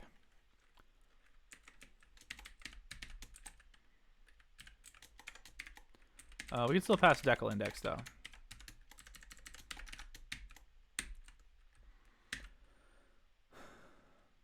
Okay, so let's go make a similar function to this one. Whoa, not that. Okay, so proto HTML. Good.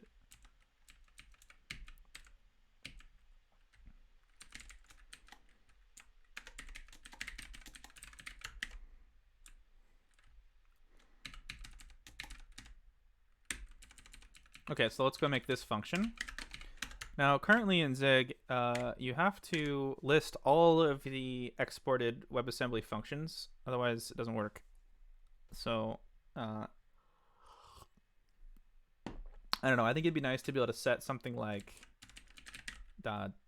export everything from this compilation or something like that. I don't know. But for now, this is what we have to work with. So decal proto HTML. And then we go export it. The reason for that is that you might actually be compiling your WebAssembly. Like maybe I have a Zig file as part of my WebAssembly compilation, but then I also have some C code. I have some, I don't know, whatever other code, and then it all gets linked together.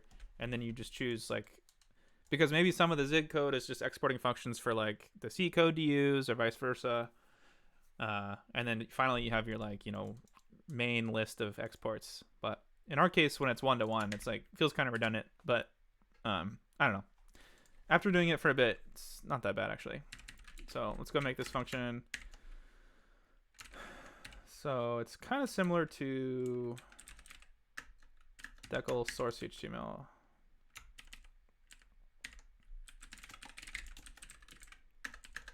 Okay, so let's export decal fun proto.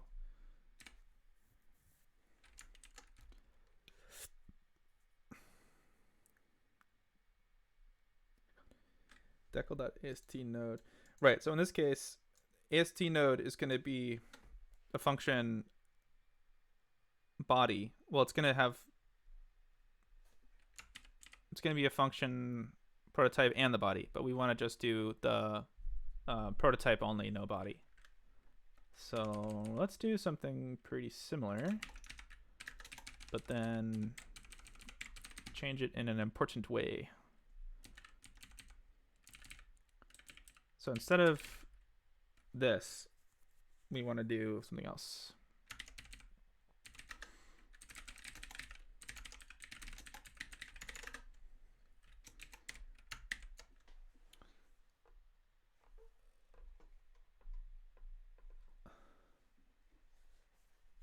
Huh, looks like Bork is more up to date on the chat than the Twitch dashboard is. That's weird.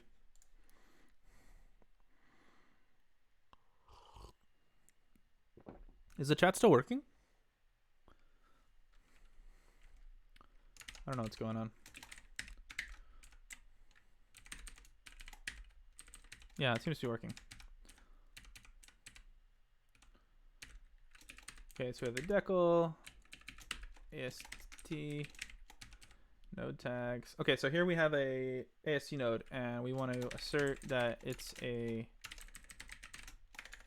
function prototype.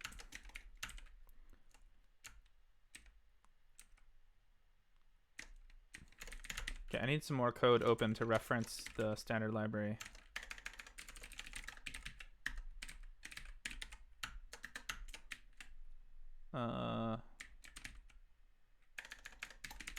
Tag. There we go. Oh, we have a bunch of function prototypes. Okay, so maybe let's take some inspo from ASTgen then. Okay, so we're gonna do this code then. Funproto, fundecal.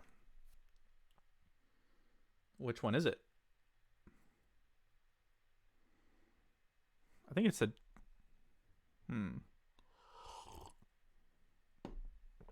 I don't know. Are we gonna get ourselves a function decal or a function proto?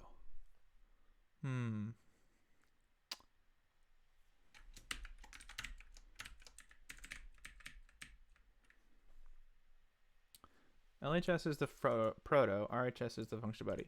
Let's just assume it's the decal and see what happens.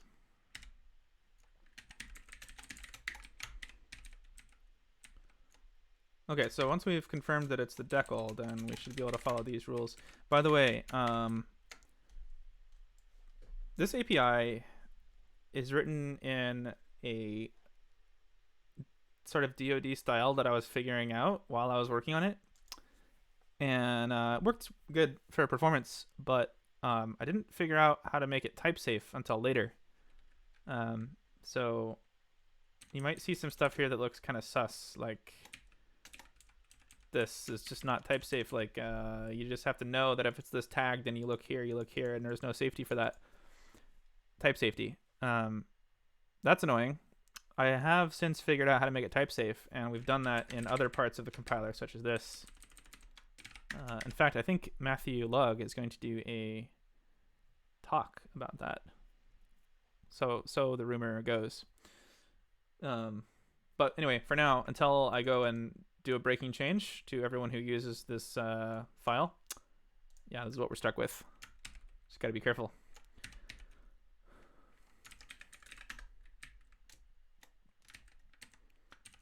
No datas, there it is.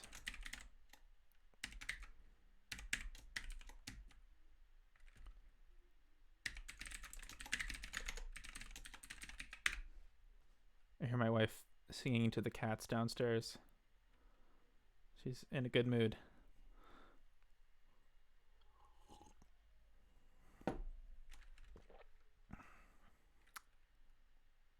All right, so we're looking at this.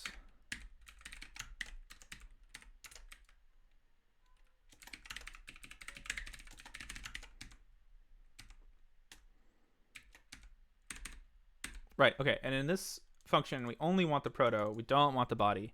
So all of that was just to extract this node, which we want to pass here instead of the other one. Okay. So have I exposed this to JavaScript land? Yes. Am I calling this? Yes. Okay, let's see what this does. So we just made a change to JavaScript, and we implemented a function in Zig that the JavaScript's calling.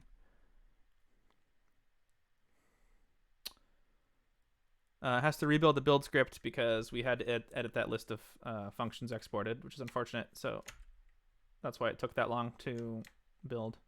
But now it just takes this long again. Now it's pretty quick. All right, main 267. Oh, oops. That's the completely wrong type.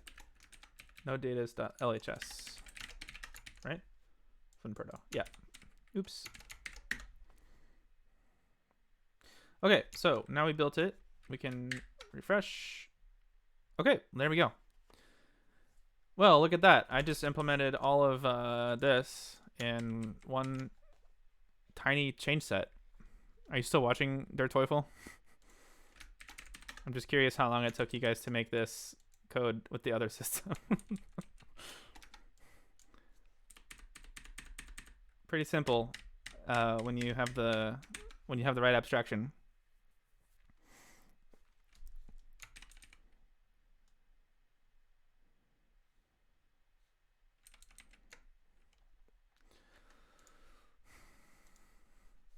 let's get some space going there.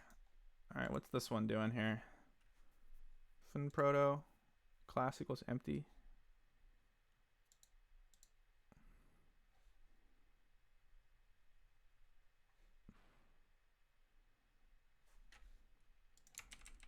I'm just trying to figure out why it's all smooshed up there. Like a tiny little CSS change.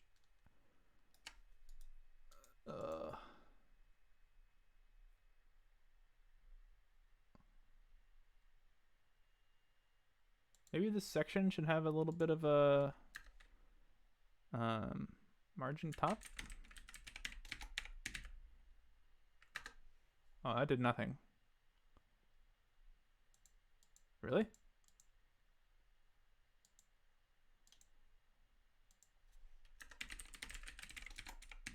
Okay, maybe that's the move. Padding top on this section. Is that gonna ruin everything else? Oh yeah, wait, where is this padding coming from? Oh god.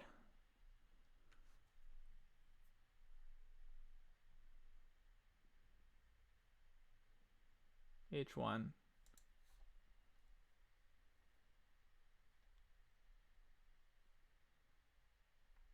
Okay, I think this padding is coming from the H1.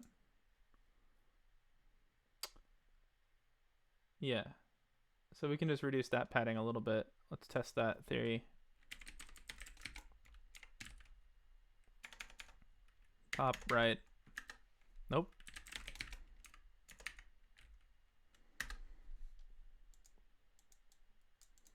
I think that's good. Okay, so we're going to add padding to the section and take it away from the H1. I think that's the move. Ugh. Let's do that in a separate commit. Okay, so we actually did accomplish a change here.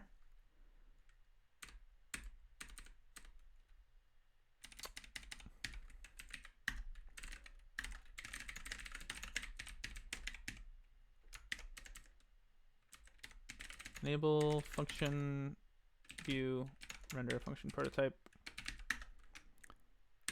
And then let's go ahead and do my CSS change here. So section.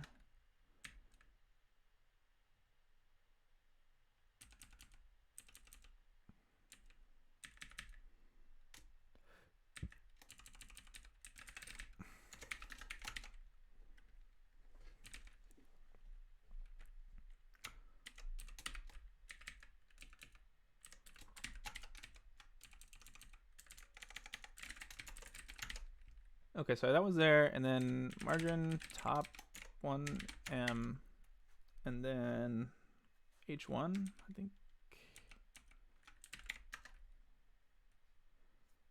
Yeah, there it is. Okay, then. Okay, I think that's the move. Let's try this out.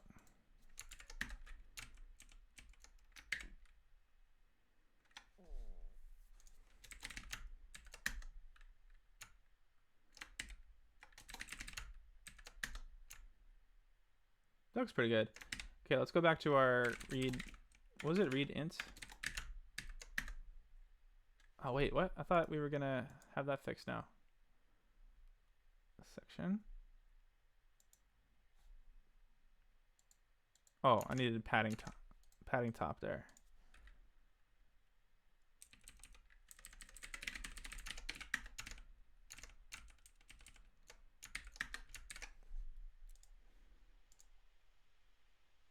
Okay, there we go. This part still looks good.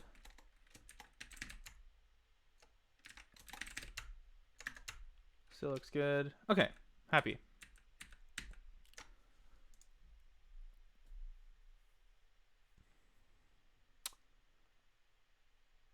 All right, so we have the function there. What's next? Thanks, Squeak. Oh, okay, in that case, I'll go ahead and push.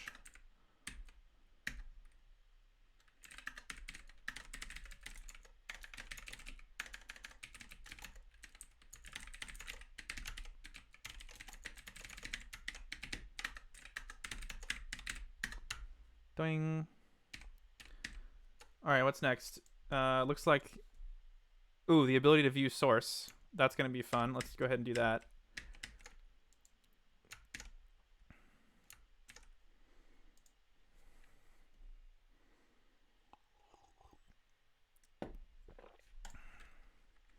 Okay, we can take inspiration for this other place here.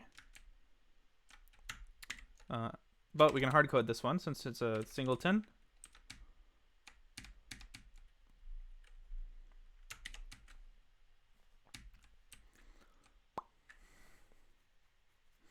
I feel like when I'm traveling, for example, if I go to Milan for Software You Can Love, I become more aware that I'm interacting with a bunch of people who have English as a second language. So I speak more, I enunciate more clearly, and I speak at a more even cadence. But when I'm streaming in my own home, I forget that a lot of people watching are from around the world, and I'm in my comfortable place, so I feel like I just speak quickly with an American accent and I mumble a lot. I should probably try to remember that the same conditions apply when I'm streaming.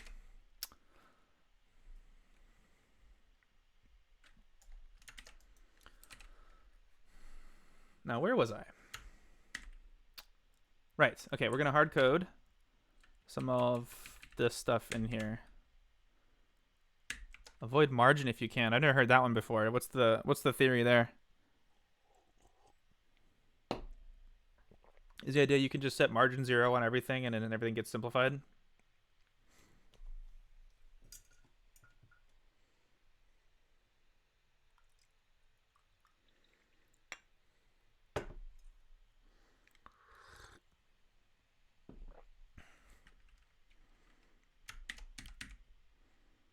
Nice. Well, that sounds pretty good. I like that idea. All right, well, I'll give it a try. From now on, I'll just see if I can simplify my CSS with padding only. I mean, that's what I did just now, I'm pretty sure.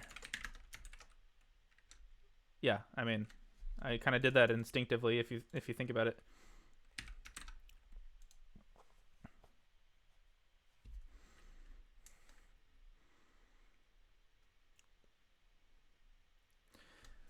All right.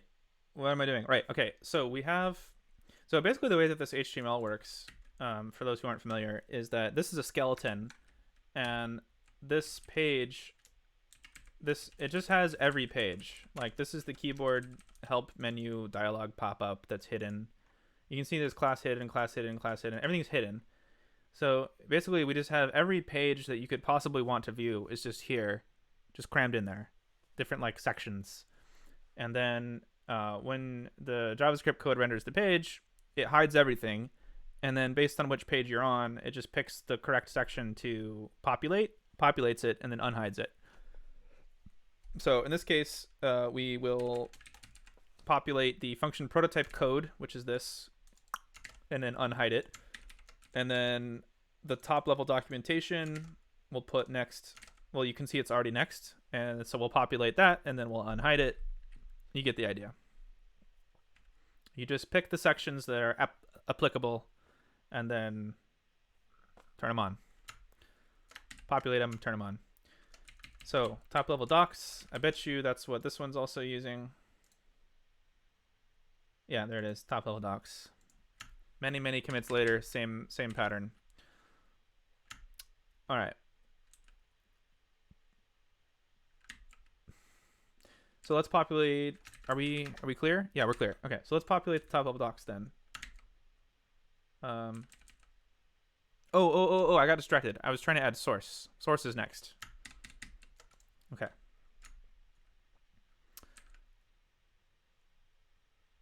Okay, top level docs would be so fast to do though. Let's do that one first.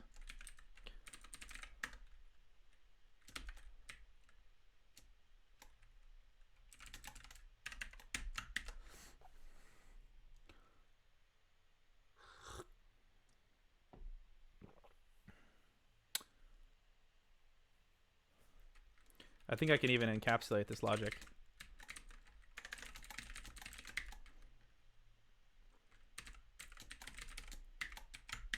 No, we're going to have to make a section for the source. So we'll go ahead and do that.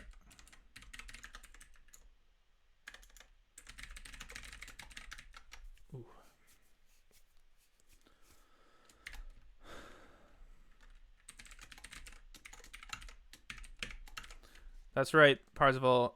Nobody tells me what to do, not even myself.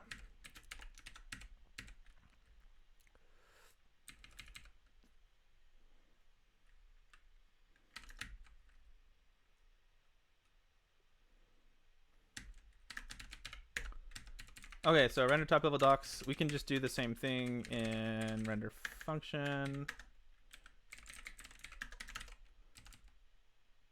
So we did the prototype code, top level docs, and yeah, this decal index will have doc comments. I think that's it actually. So yeah, that's a 3-line change. Let's see if it works.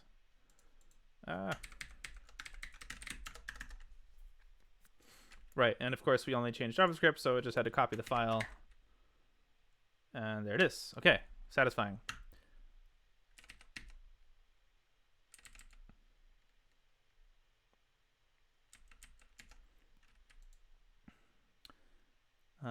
Let's go ahead and make a commit.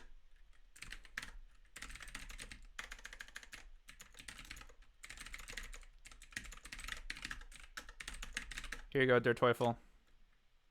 Hot commit right off, fresh off the press. So you have it. You created your sources.tar and you have it working locally. Is that right?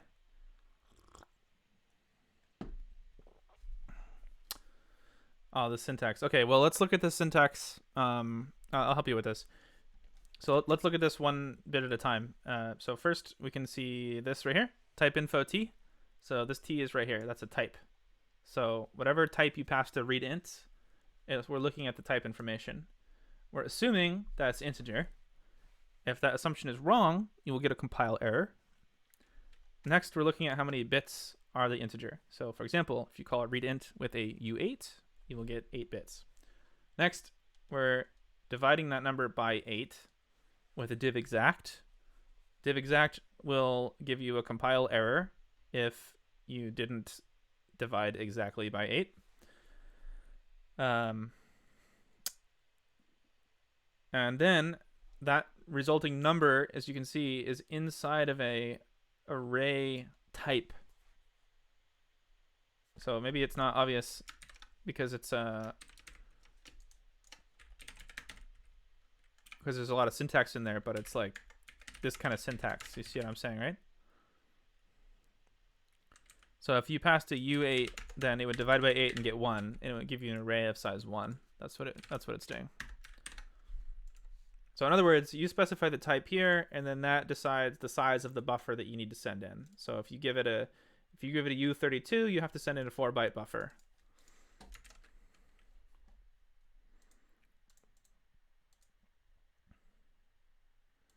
Okay, moving on. Let's implement source view.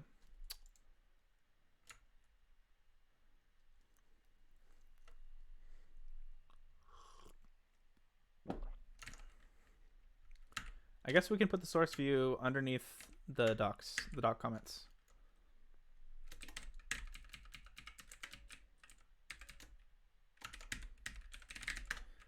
Well, you know, we do have the source code section down here. However,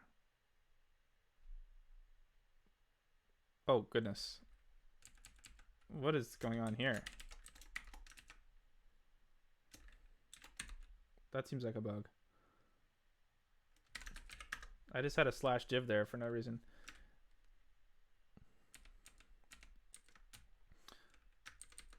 Okay, however, I don't think this is the correct thing. This is like when you're, viewing the source code. So I think what we actually want is a new section. So after the docs,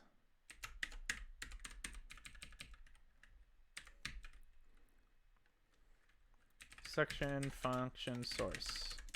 Okay, that starts off hidden, and then it's actually not a div. It's going to be, what is that, a details or something? Details summary pre-code.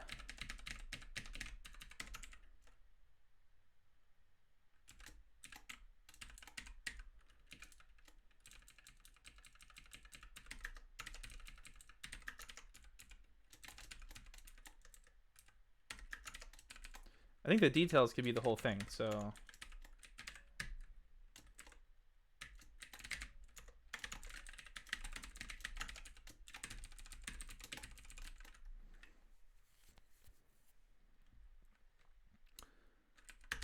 okay, and then let's go ahead and give this an ID.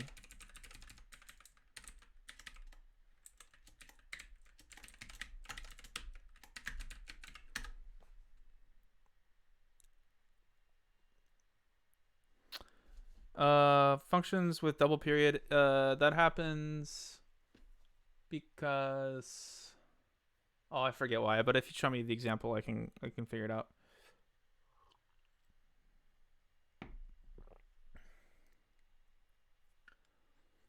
Yeah, I did see that before.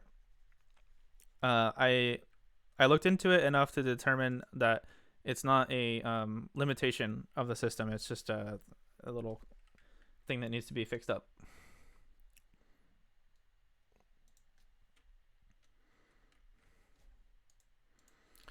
Yes, coffee before code. That is Zig's function call generics are it's called duck typing. That's what Zig has.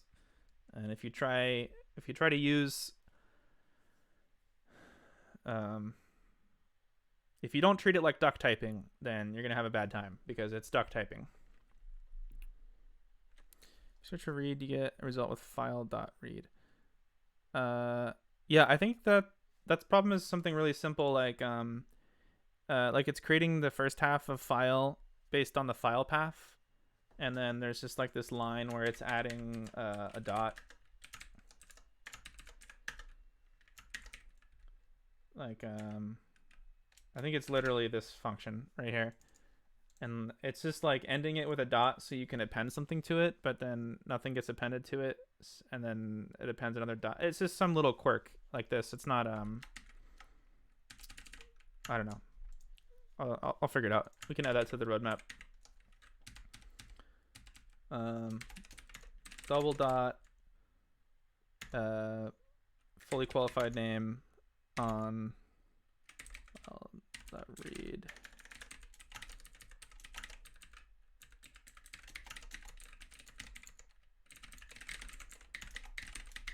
All right, cool. Got it handled. Okay, so we're adding this new section. We have this thing where we can just hide it if there's no source available.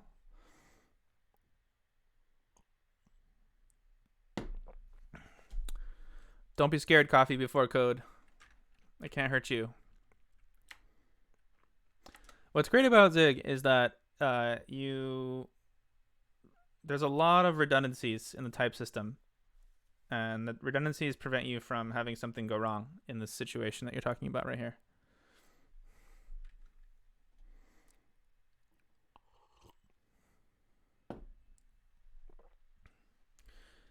Also, in this exact example, note that the .int is making it a compile error if it's not literally an integer. It can't be a struct. It can't be a user-defined type. It has to be an integer.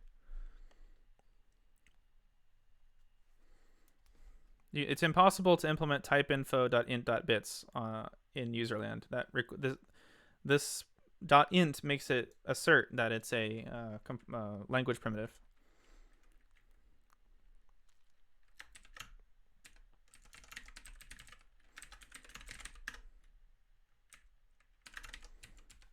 Looks like this is missing timer. That's what it looks like to me.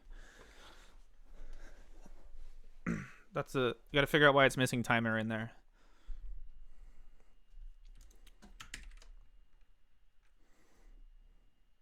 Is this happening because of in the source listing? I already know what's going on there. I have that written down. So for the source listing, we need these aliases done, and then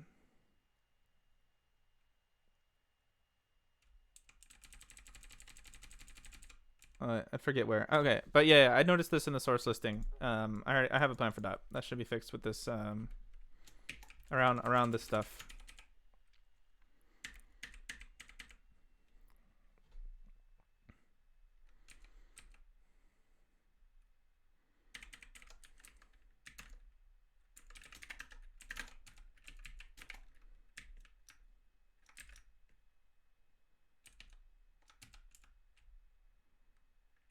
You should look at this function and make sure it's correct. This is probably where the bug is.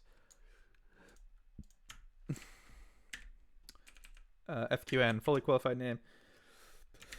All right, moving on. So we have the function source.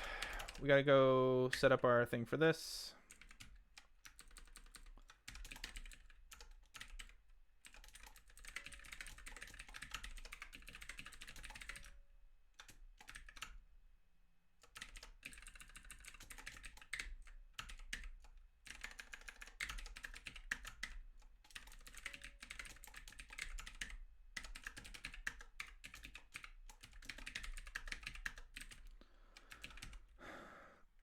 All right, so we have that.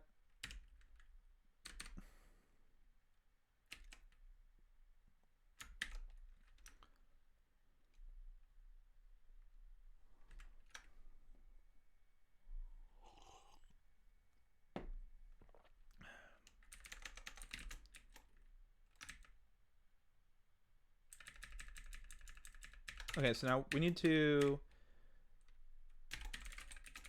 hide it. It should start hidden, yes. And then we need to also hide it when we're rendering. There it is.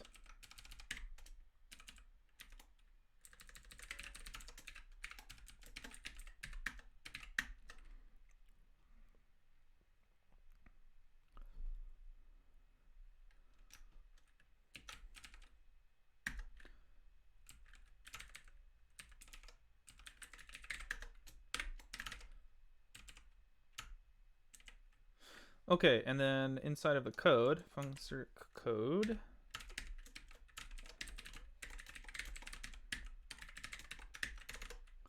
Now we need to render the function body. What kind of tea am I drinking? This is some Darjeeling. Don't sleep on Darjeeling. It's good tea.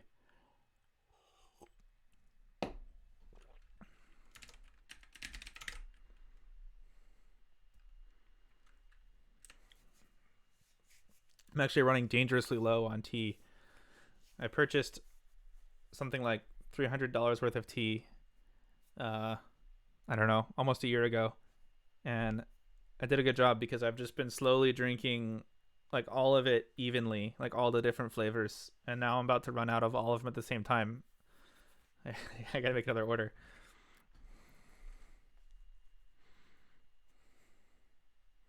Milk oolong. I don't think I've tried milk oolong. Does it have actual milk in it, or is that just the name of the oolong tea?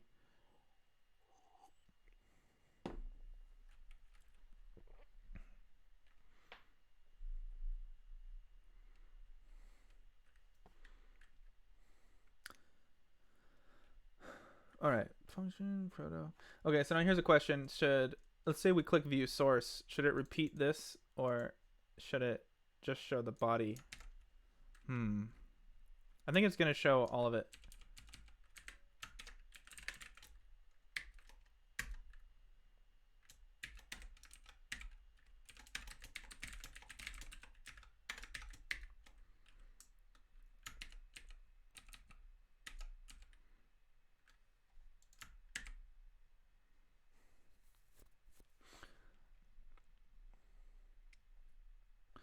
Ooh, prototype protocode.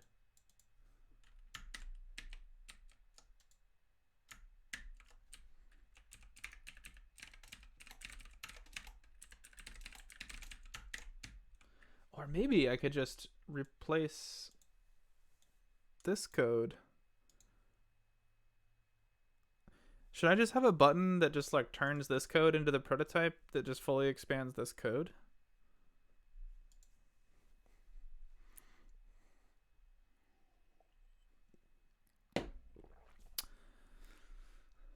Yeah, you know, if you buy in bulk, you get good prices.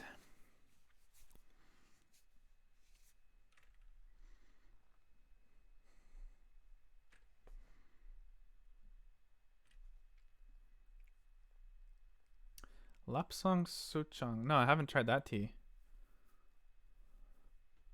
Sounds interesting. Smoky. Smoky's okay.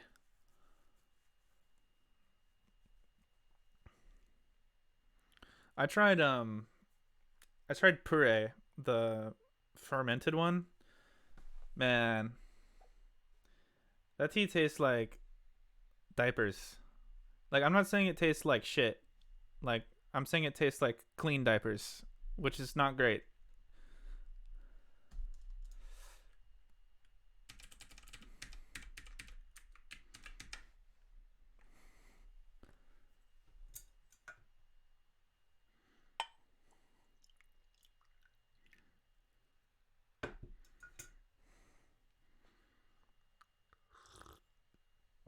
It just tastes like a toddler's about to take a shit in my mouth.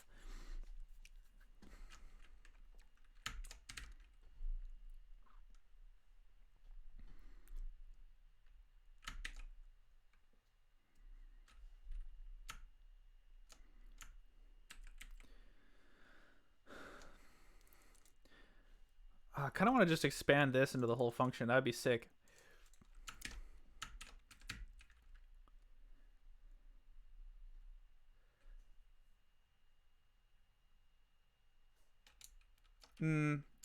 No. Okay, I know what to do. I know what to do.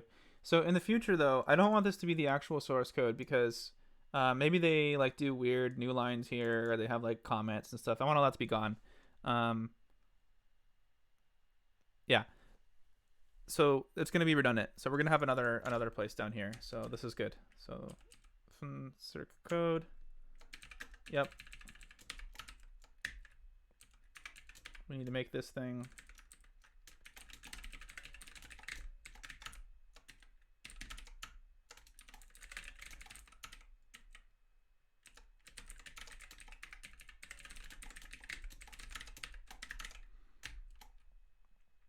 Right, okay, and then we just pass the whole thing.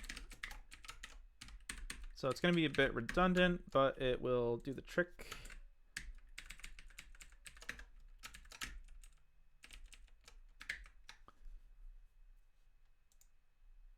Right. And in some case, so in the future, though, this line and this line will be different because this line is going to be, like, it'll probably remove pub. It'll probably, yeah, like if they put it all on new lines, it would remove those, or vice versa. And then this one actually is going to contain the doc comments as well, and any line comments and all that stuff. So I think it's good that they're separate.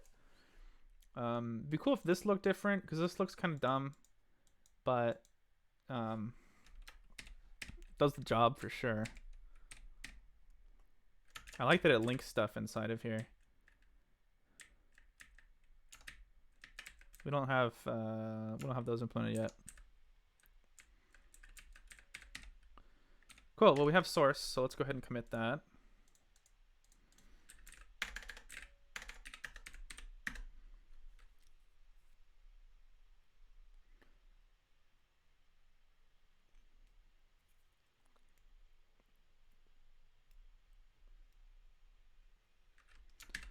The doc string looks small. Let me take a look.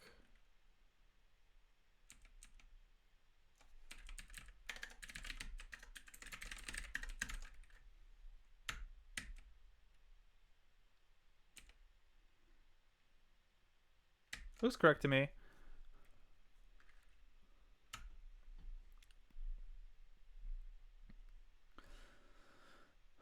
Although, yeah, I think it's intentionally not showing the dot comment because it shows it here. So I think that's good. Happy with this, actually. All right, did I make a commit? I think I was looking at the diff. Yeah, anyway, I think you can see how making these changes is pretty straightforward with the design of the system. I'm like, I don't mean to drive the point home too hard, but imagine trying to implement this here. You know, we'd have to go through a lot more components to make it work. But here it's very straightforward. Okay, so there's a parameters section, usage examples. Let's do usage examples. I'll do parameters later. I'll make a little note for that.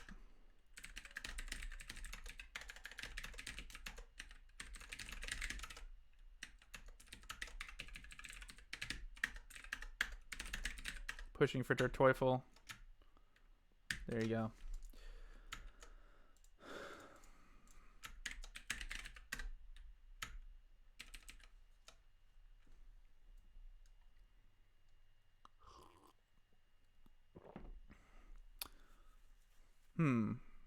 I feel like this is kind of redundant with this.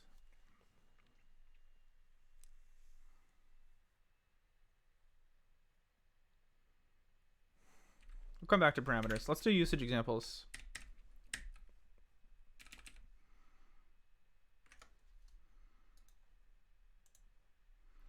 So that's going to be a H2.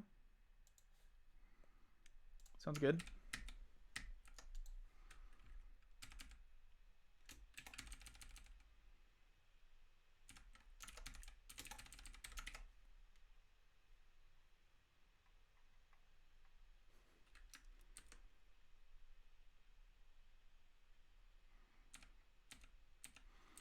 Is there a reason not to expand details by default on the page? So you're talking about why not just always show the source?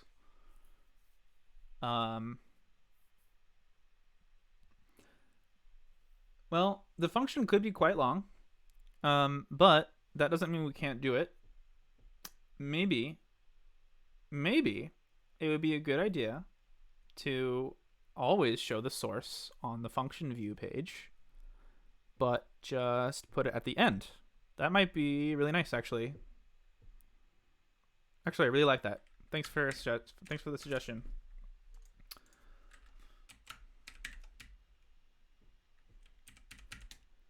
So no details, actually. It's going to be div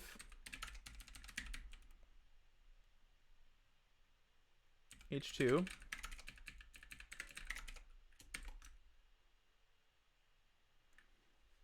in this case, it actually can literally just reuse sect source. So let's go ahead and do that.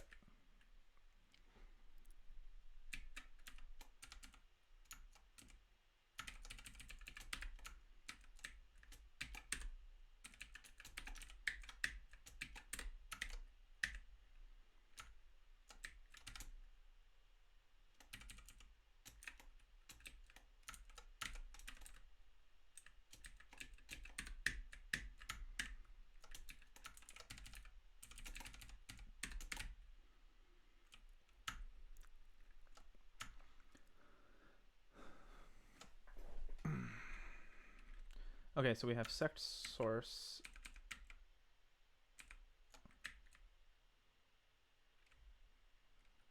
I feel like I forgot something here. So I move those two. Yeah, I'm missing one there. Wait, no, I'm not. It's fine.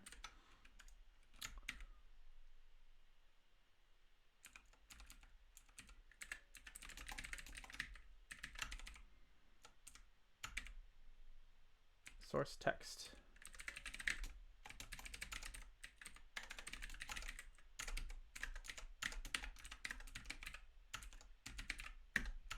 Okay.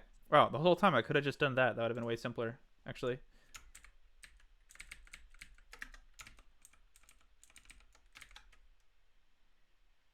Okay, I really like that, actually. Yeah, just give them the source code. Why don't hide it? That's the Zig way.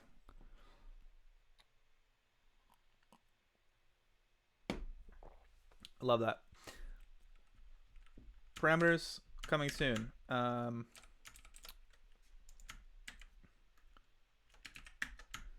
then what was I about to do?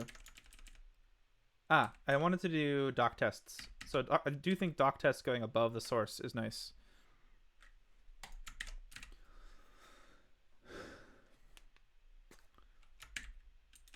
Maybe we can reuse the HTML here. Oh yeah, it's pretty simple. Okay, I'm gonna grab it.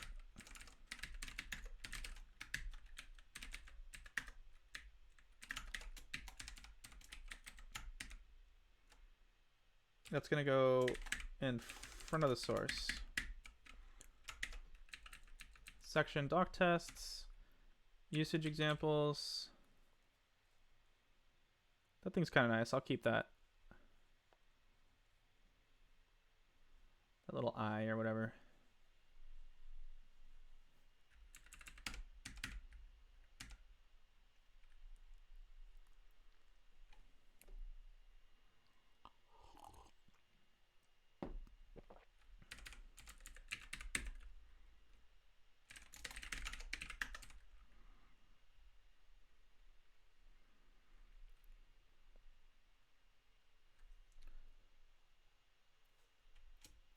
doc test code. Okay. I don't really know why we're wrapping in both pre and code. I'm just being consistent. That could change, but it should just change them all at once, I think. All right, so let's do that. Doc test code. Wait, did I commit? Ah, crap. I got ahead of myself. I wanted to commit before I start messing with this.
It says use them both. Okay, well, there we go then.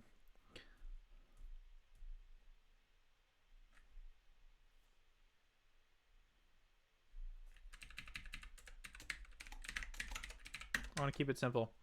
Example usage. Okay. Here's my opinion about this. Either call it doc tests and don't explain it, or don't. That's my opinion.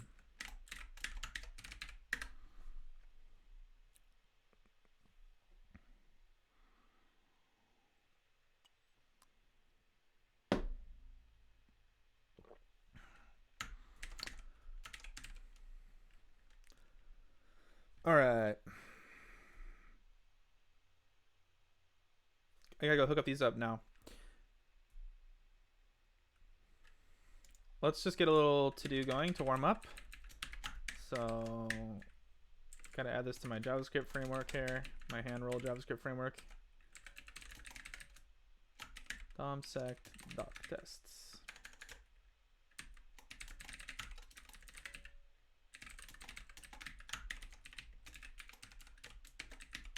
One more. Doc tests code.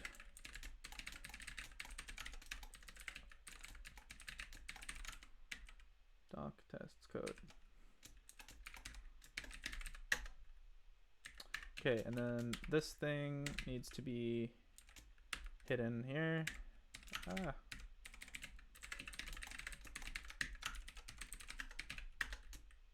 And then it needs to be removed.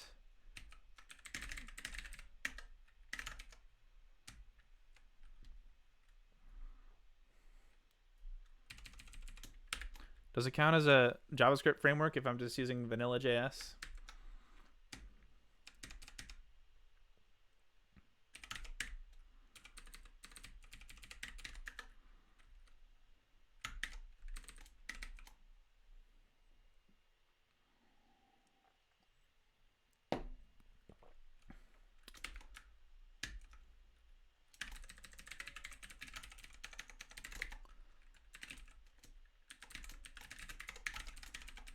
Okay, so this is the pseudocode. Have doc test. Now, how do we know if we have a doc test? We have to query our data model. So let's think about how to do that.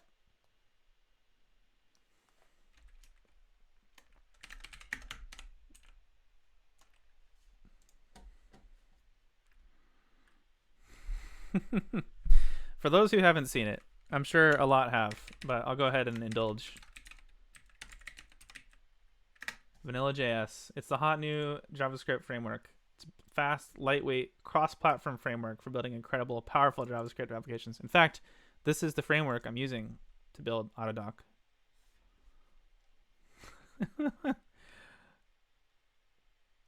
So there's one thing on this. There's one joke on here that's my favorite joke on the whole website.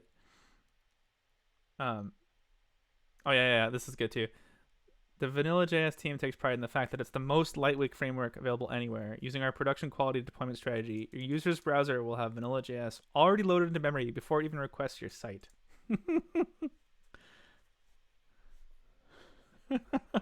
That's right, no code at all. Vanilla.js is so popular that browsers have been automatically loading it for over a decade. Okay, but my favorite joke on this website is this part right here. Because all these other frameworks, like, you check these boxes and they like create like a custom build, right, that has only like some stuff in it, and then it like you're like trying to only check a few boxes to keep the bytes down. So like you click it and it's like it's gonna be 0, like no matter what you click it's always 0. But then they just tell you though, but like but if you gzip it, it actually gets bigger because of the gzip header. Oh, I fucking love this. Show human readable sizes. Oh my goodness. I don't know. Has anyone here not seen that before? No, it's okay if you haven't. It's everyone's first time sometimes.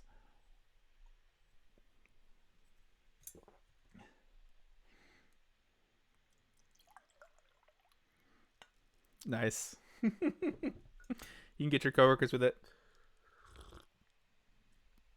Yeah, it has to think for a second.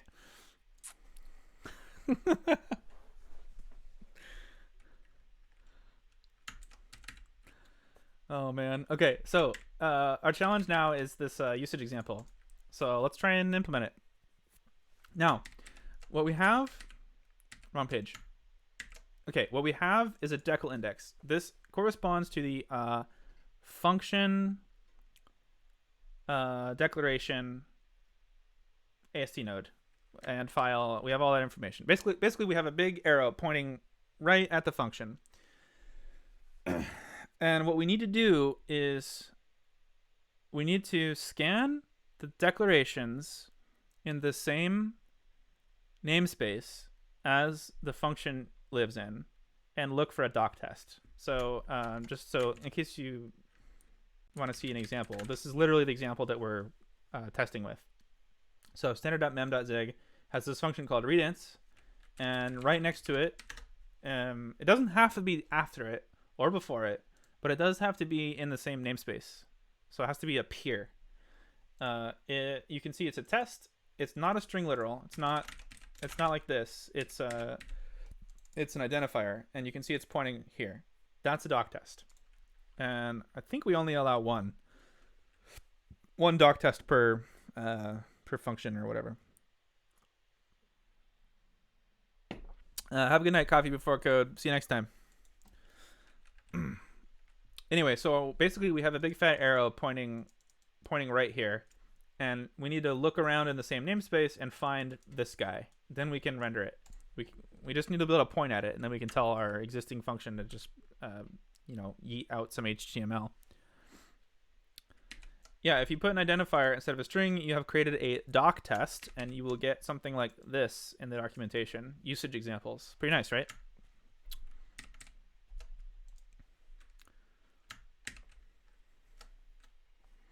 The idea is that you should do that instead of trying to cram source code into like Markdown in a doc comment.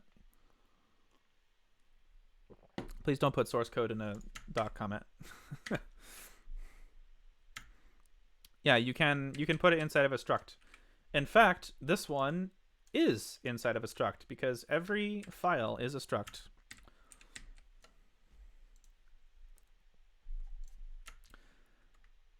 Okay, so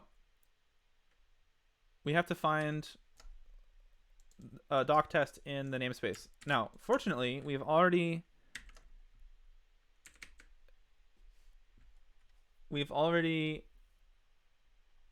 implemented walking over a file, so we can have it just notice doc tests. So we'll just keep a little table, and the table will just track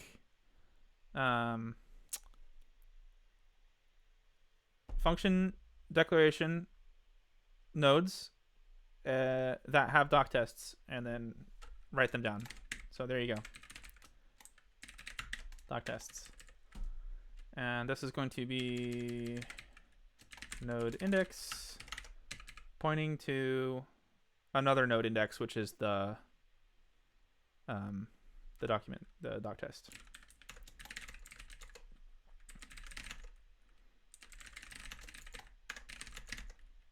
Function declaration AST node to doc test AST node. And in fact, this part, so one of the things I like to do when writing comments is delete redundant information. I promise you it will help the person reading your comment. And if you notice, this right here is redundant with this, right? So let's just, there we go. Now when you read the comment, you don't have to get past redundant information. Maps from function declaration to doc test. Perfect. Okay. So now all we have to do is just make that actually true.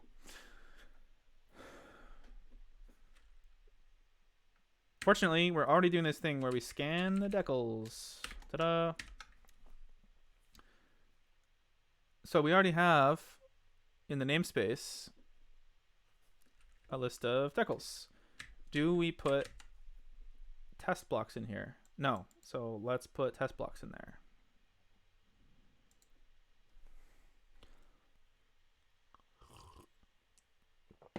I'm gonna have to use I'm gonna go use the restroom one more time during this stream. Let me leave myself a little note here for what we're gonna come back to.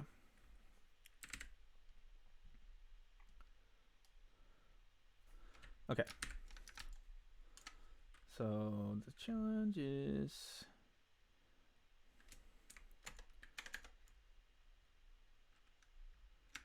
okay. I'll be right back. This time it's just PP time.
Literally stopped doing that because 2 months later it rarely still compiles.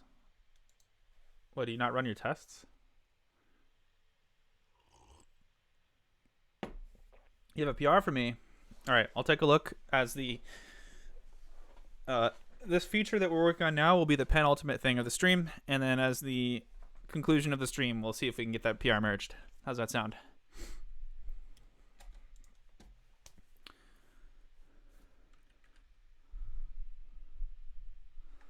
All right. Now, our goal is to populate this map. We're walking the AST. Let's think about a strategy.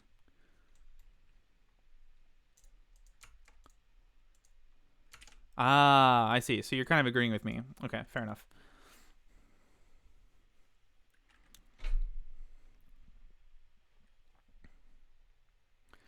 Camel case files are struct themselves. I think you mean title case, right? Like this is a title case. However, it's not depending on the spelling. The all files are structs, no matter what. They might have 0 fields. That's a perfectly legal struct in Zig.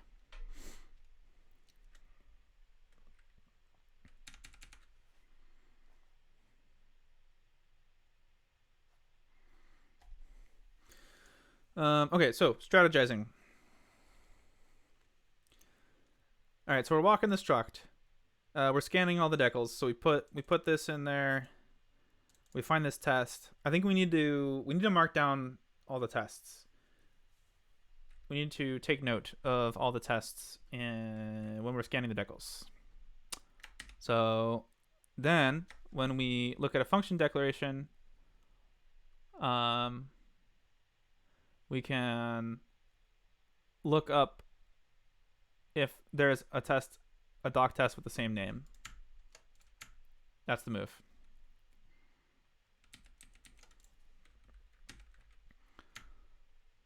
Okay, we have a plan.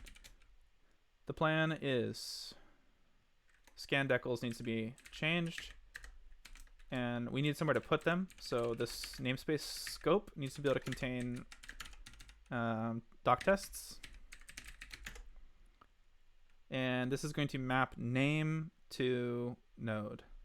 So we already have that, but consider that this name will map to this node, and this name should map to a different one. That would be a conflict, so we need a different map.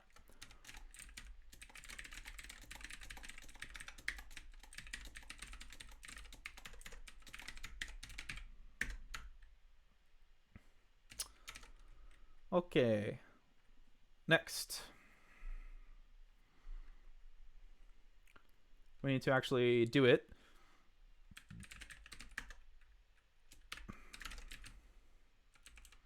So here we need to look for test decal.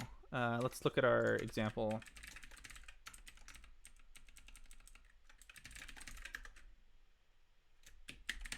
Looks like there's only one kind of test decal. Pretty sure. Yeah. LHS is the test name token. Okay.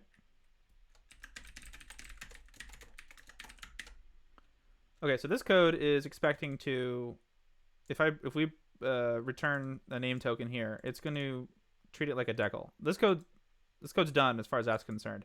This thing needs to do something totally different. So we're going to follow different logic here. We are going to do this though. Something kind of like this, but a little different. Let's edit these lines.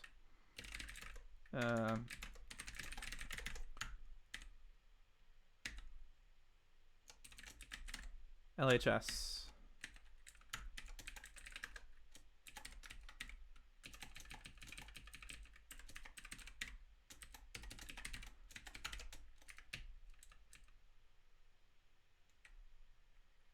Okay, but it might not be a doc test. We have to check if it's a doc test.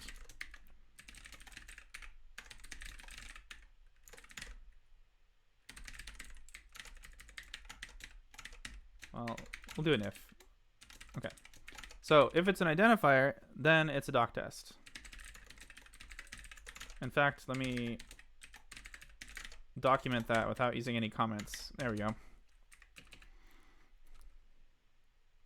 My function view breaks on some functions. Oh, that's good to know. Der Teufel, is it breaking in Zig code or JavaScript code?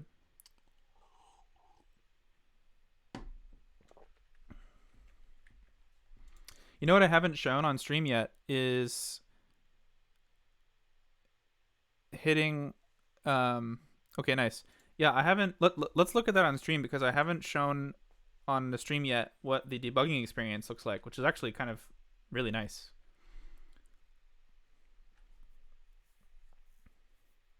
If you have that extension installed, that extension is really good. Okay, so we have the ident token, and now we need namespace.doctests.put token bytes member node. Yeah.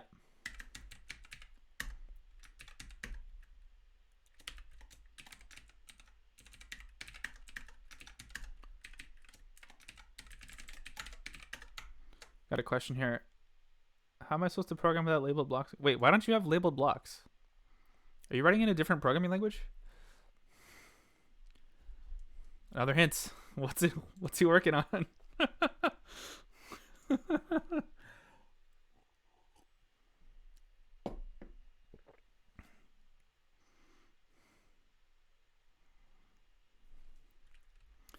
Is a doc test different than a regular test? So let's take a look at our example again. This is an example of a doc test. Notice that it's a identifier, not a string literal. That makes it a doc test. And the identifier means it's literally looking up a function nearby, or any identifier, and it's documenting that thing. So this is a doc test of this thing. And it's the same as a regular test in the sense that like it will follow the filtering rules of this and it will run just like a test like that would run. But it has the additional property that the documentation system is aware that this function is supposed to be example usage for this. This test is supposed to be example usage for this function.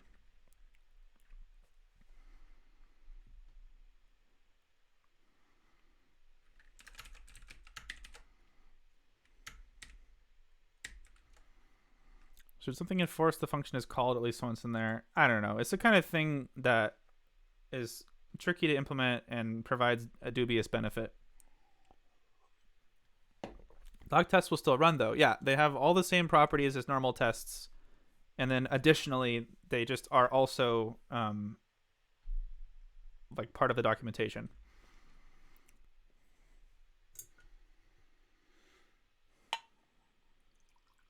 Yeah, it's an alternative to putting code in your, in your doc comments that will actually be tested. That's kind of the point, Okay, so we notice the doc test in the namespace. Now we need to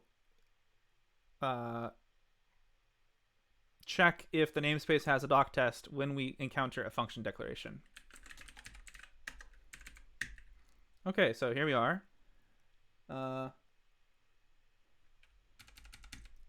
This is kind of perfect here. So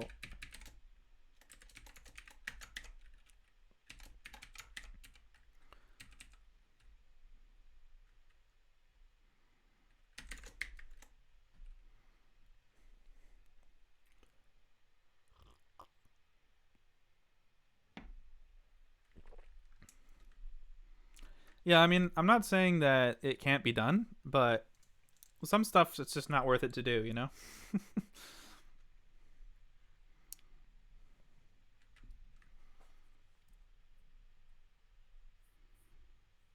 Low chance of making that mistake, high effort of implementing it, low value in fixing the problem. Yeah, the equation just doesn't pan out. Okay, so if it has a body. Oh wait, this is just a This is just checking the tag again. Okay, I'm gonna do this the way I like to do this. Separate the logic. One of my personal coding preferences that I notice is not shared by a lot of people is in a switch statement. I like to try to maintain the property that only like the switch on the tag only happens once, and then in the prong it kind of like identifies the stuff that's different about that prong and handles it, and then doesn't do an if statement anymore. Like here is an example of a violation of this property. It's doing an if statement on this value, which it already did right here. So for me, I like this code to be written instead.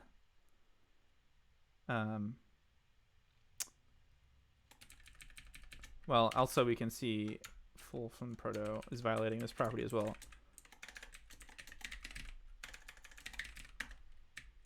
Yeah, see here it's switching on it once again. But if we just did this, tree.full from proto,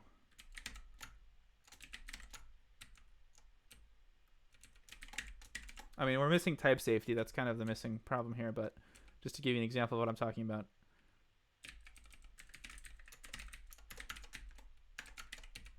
Notice how there's no more dot question mark here anymore.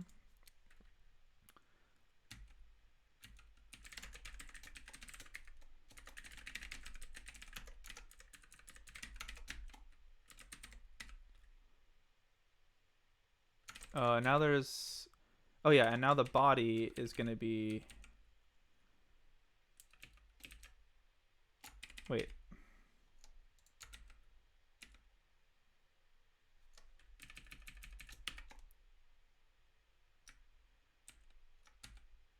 Oh, it's recursive. Incredible. Okay, I see the wait, that's not recursive. Tree.full from proto. Wait, or is it? No, there's no buffer here. Wait, what?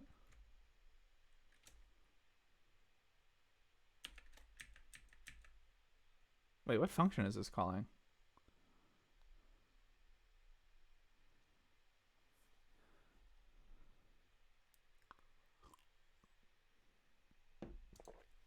Okay, I feel like I'm having a like a mental blackout for a second here.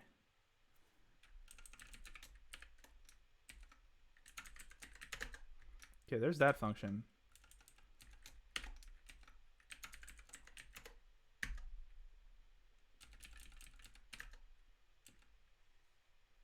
Oh, okay, here's the brain fart I was having. I only saw 2 arguments, and then I saw 3 here, but obviously it's right here. Okay. I just like temporarily lost the ability to read Zig code. Right. Okay, yeah, it's recursive. Okay, so that's fine. Let's just let it be recursive. Well, I guess it still needs the buffer, even though it technically doesn't need it in this case. Anyway, so we got that, and then we do, I think we're using, see, there's no type safety on this thing. That's why it's 0 for the body. Or wait, no.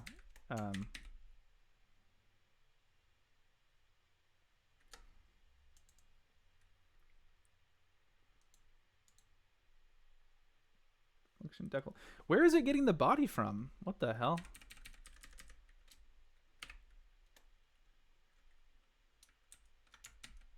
Oh. RHS. Okay, yeah. Right here.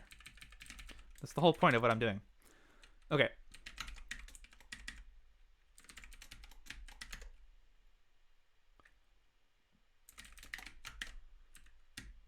Okay, and then this can just go away. It gets replaced with 0. Tree is AST. Buffer is buff. Node. What is node? Member. Okay. So this is my preferred style.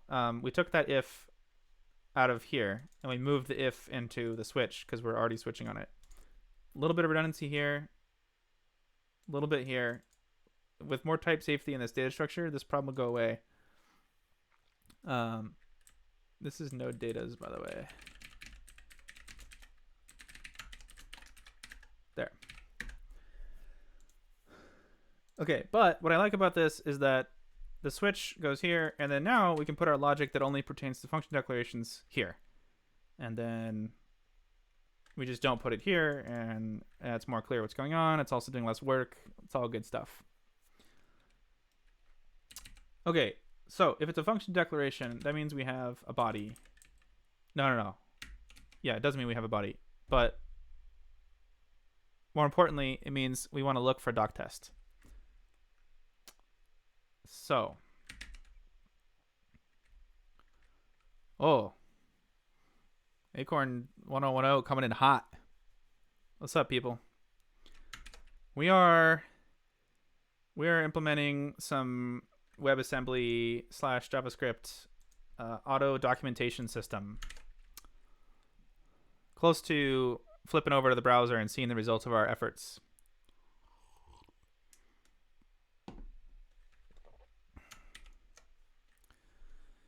That's a good question. Can we have doc tests for function prototypes? Maybe we can. Maybe this whole thing was kind of a silly effort. I'm going to actually leave this code how it is, but let's go in and do our work inside here where we can just check the name of the function and then look for the doc test. So let's make sure the scope is correct. So here we scan decals inside this namespace. We're looking inside this namespace. So that scope will have the possible doc tests. Okay, that's good. Wait, now I'm second guessing myself. So we scan decals into this namespace. Then we pass that one. Yeah, that's good. Okay. So let's go in there. So this scope, well, yeah, the unfortunate thing here is we lost the fact that it was a namespace scope. But you know what, though? I think we just know that it is, right? Wait, what are we getting a function decal from here from? Oh, and an expression. That's right. Yeah, we need it to be, we need the declaration to be different than the expression. That's the problem. So we don't really want to put it in here. We actually do want to have shared code between these two blocks. Extern function should have a doc test. Yeah, that's fair. We can do that. Yeah, well, I guess I kind of fucked myself because I just separated these things out, but now I actually really do want them to be the same. So I still prefer this way, and I think if the AST type system was better, I'd still go for it, but I don't know. Given the fact that I want to keep the diff smaller, I'm gonna just undo all this stuff. So let's go back. Ta-da. Okay, didn't change anything. Now, we don't want to do it inside here. We want to do it right here. We want to grab the name of this function. In fact, we actually want to do this from...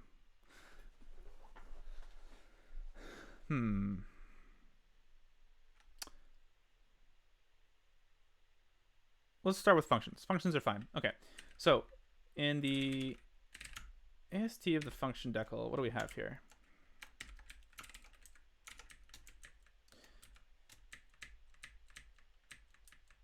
There it is. Okay, so we have AST components. Components are here. We have... How do we get the name? I think we're going to go function token +1. So let's do that. In fact, I think if we look at our scan decals example, we'll see that that's indeed how you do it. Yeah, main tokens +1. There it is.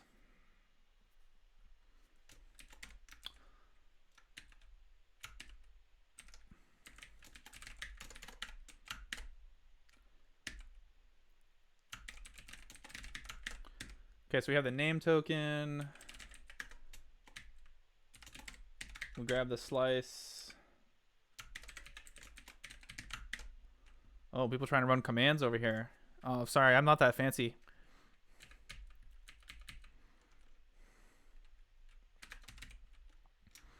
You wanna see what the OS is? All right, there you go.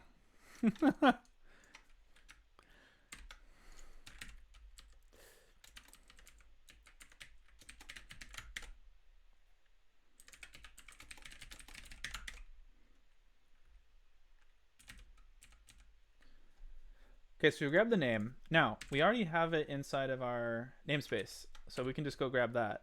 So namespace.doctests.get.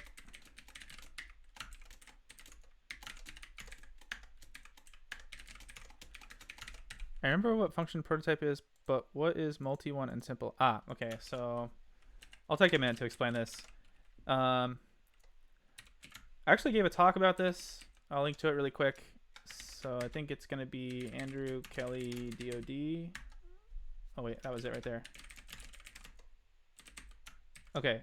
I don't know what the landing page for this is, but if you search for this, you should be able to find it. I gave this talk a few years ago. It's about how to organize your memory layout in order to get better performance. Anyway, I did that on the AST, the abstract syntax tree of Zig. And part of how that works is that you have multiple different kinds of encodings for the same thing. So for example, What was that thing we were asking about? Function simple. Okay, there it is. So a function prototype is just like the function keyword and then the parameters and then the return type, right? You know that. But what I've done is I've created a bunch of different ways to encode it. So there's the one where it's simple. There's one where there's a bunch of parameters. There's the one where there's only one parameter. And then there's the catch-all that handles everything. And the point is that if you you can just save memory by it's kind of like a form of compression. Like you if you have a function that fits that pattern that is only one parameter or whatnot, then it just requires less memory to represent, and then ultimately it just requires less computation for the CPU to deal with when it's trying to parse the thing. For function prototypes, I don't know how much it's actually saving, but doing this pattern on all of the parsing ended up making it significantly faster. And as you can see, well, I'll for the new people who joined, I'll pull it up again soon. But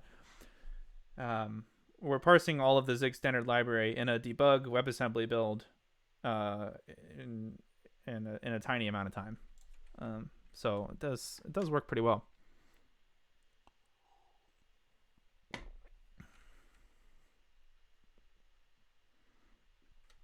Yeah,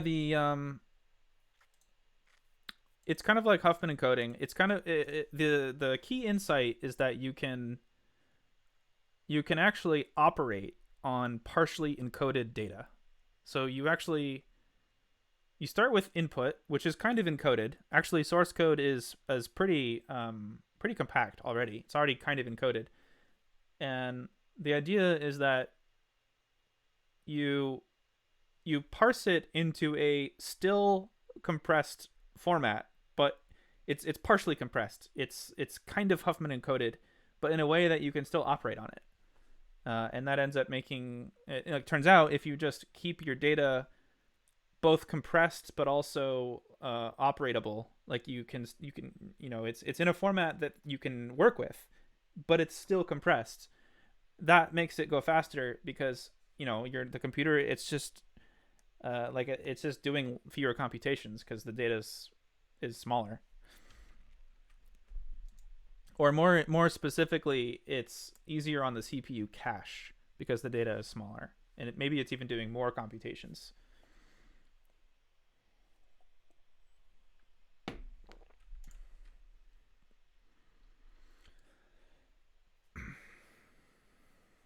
I don't know how GPU texture compression works, but I imagine it might be similar.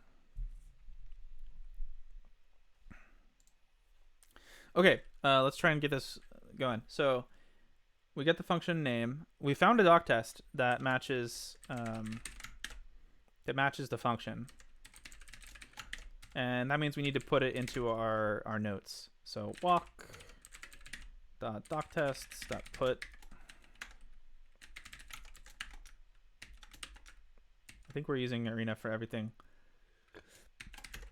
in this example. So we're gonna map our, what are we mapping? Function declaration to doc test. So that's gonna be member. Okay. What do we need to do here?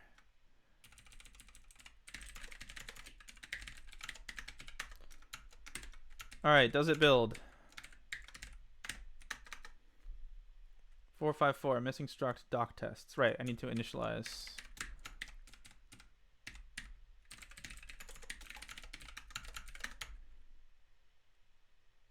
Okay, built. So what do we expect this to actually do? Well, now I have data. I have doc tests available. I don't think we're doing anything with it though. Ah, here it is. Wait.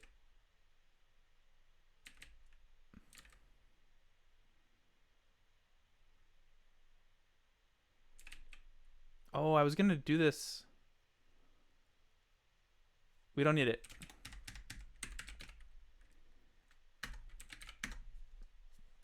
Yagni. Okay, we've created this doc test stuff.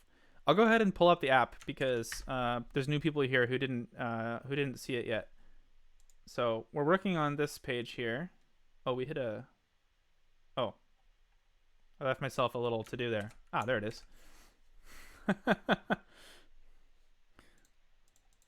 Okay, well, I guess I'll go edit it then since I left myself as breadcrumbs. Right. Okay, this is where we left off in JavaScript land. So we need to ask the data model if there's a doc test, and then if so, we need to populate the DOM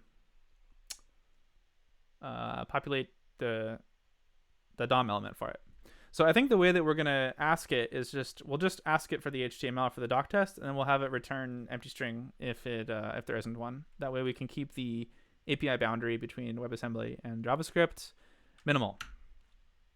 So doc test HTML is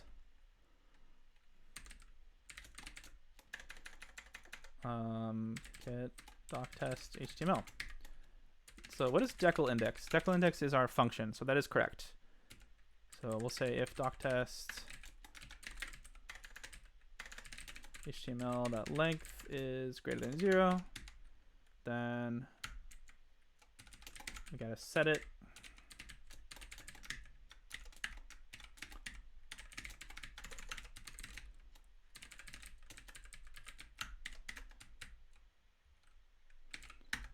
Show the debugging capabilities. Yeah, okay. Let me do a rebuild here. Okay.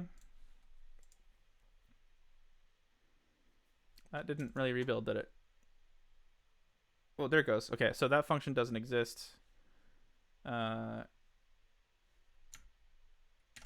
I'll do this. I'll do this later. Let me try and work on. Let me finish up the task I'm already on. I don't want to get ahead of myself.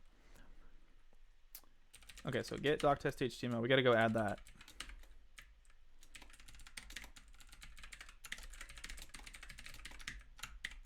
So unwrap string WASM exports dot get doc test HTML. Okay. Actually, let's keep the decal prefix there.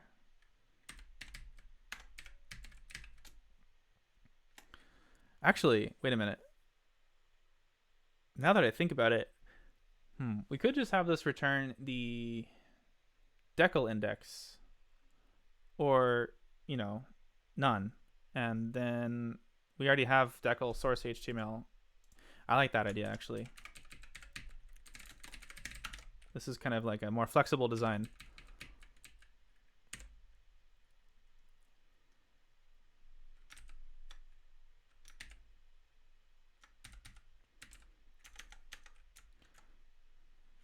Okay, but wait, we need this kind of logic right here.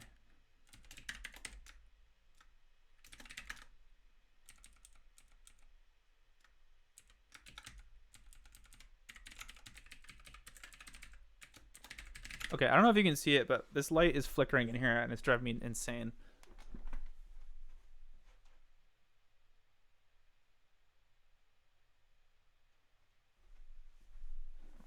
Okay.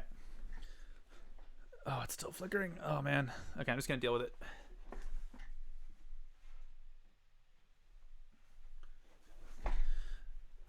Still a pretty new homeowner.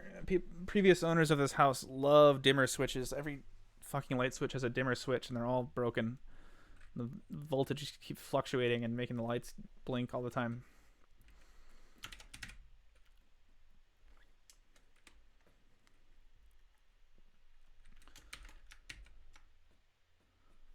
Dimmer switches should be illegal.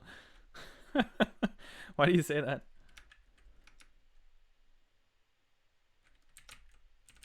Wait, did we have this, or did I just try to add that? I think I just tried to add that.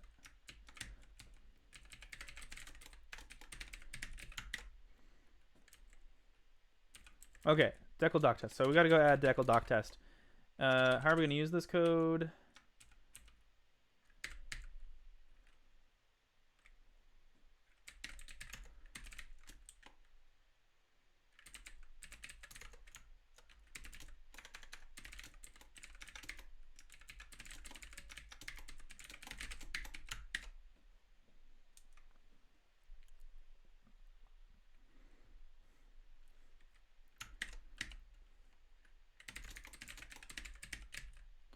Okay, so if it's not null, then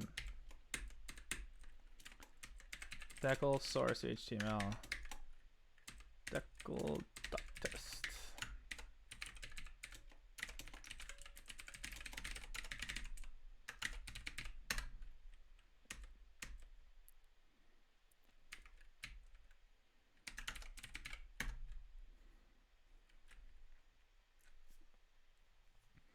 Yeah, maybe that'll be one of my first DIY projects. Living in New York City, I got used to never working on any home repair stuff, but it's time it's time to learn. Okay, so we have a function to look up the doc test from the decal. Then we can use our standard function for rendering source. Looks good. Oh, NYC next month. That's exciting.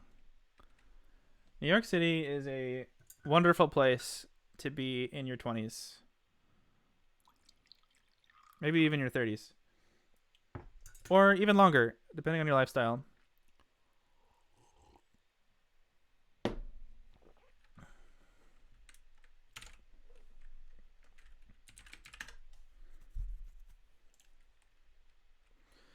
Okay, I need to add that function. Decal doc test. Okay, so gotta add it here.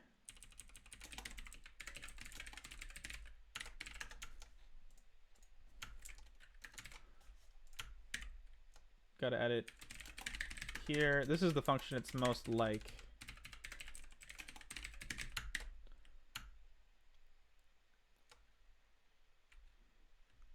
Speaking of NYC, I did a batch of RC last year after seeing it. Oh, great! How did it go? How was your Recurse Center batch? Kicked off your career? Okay, sounds good. It's a good result.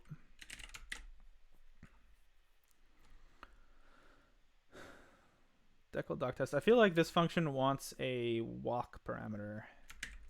Let's start by adding it here.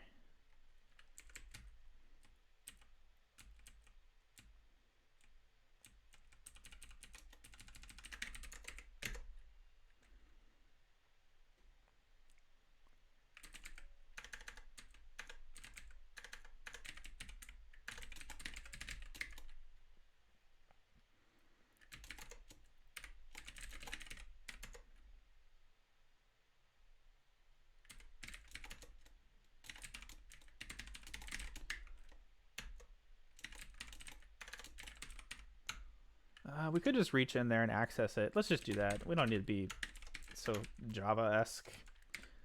Okay, but we do need access to the walk, though. So that's the problem. Where's the part where I do that crazy walk thing? There it is. Source HTML. It's gonna like do this. Okay, this functionality is basically like set current walk to file.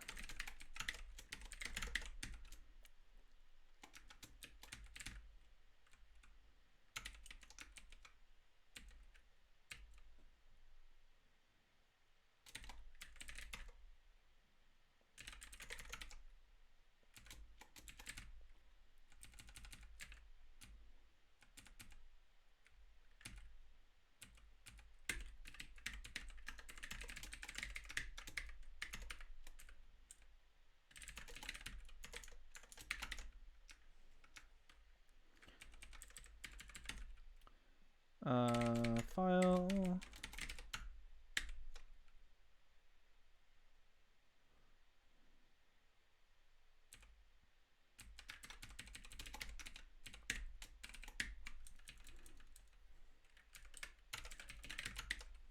There we go.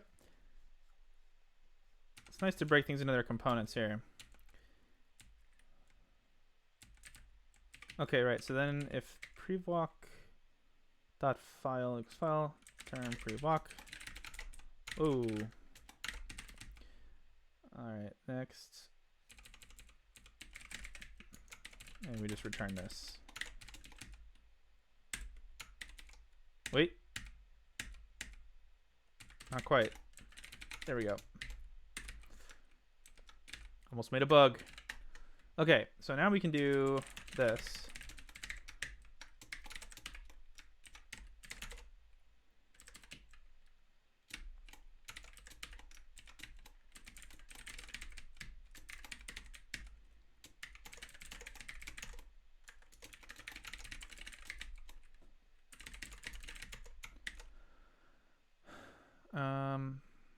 Failed to walk.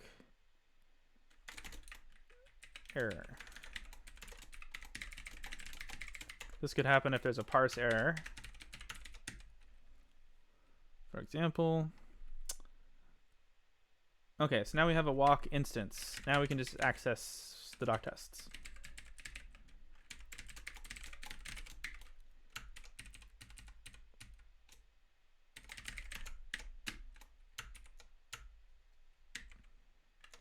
Oh, okay, I see a problem here.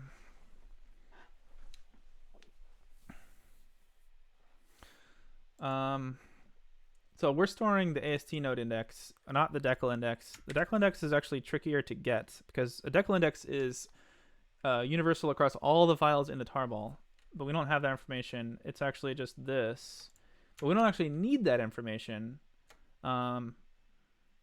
But that means that our previous function prototype was better, and we should definitely just go back to that. So I'm going to do that. Okay, let's start from this point, though. So this function is going to be similar to decal source HTML. Decal doc test HTML. So you pass it like the function whose doc test you want to render, and you get a string.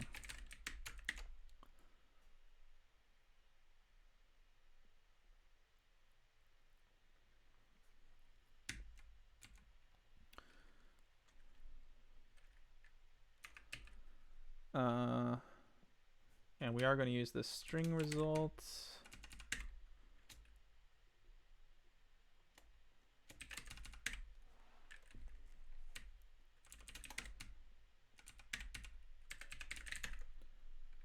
Okay, now this is going to give us the doc test AST node, or else we're going to return the empty string.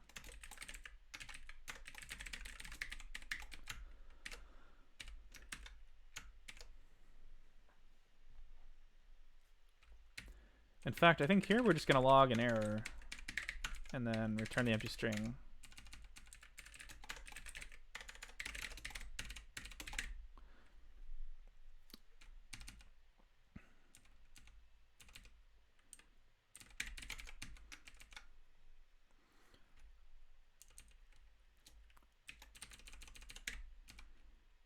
No, we need the walk. Okay, so we walk it, we get the doc test AST node, and then we're just going to call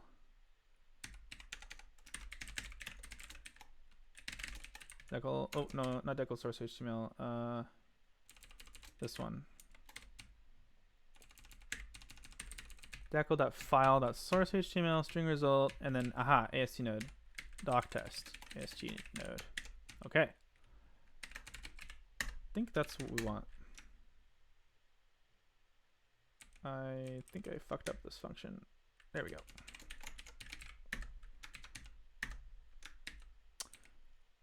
Okay, so that's part of file.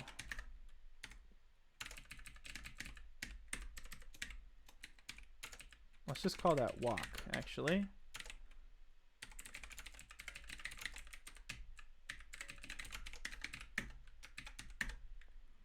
Okay, decal. That's a index. Oops, there it is.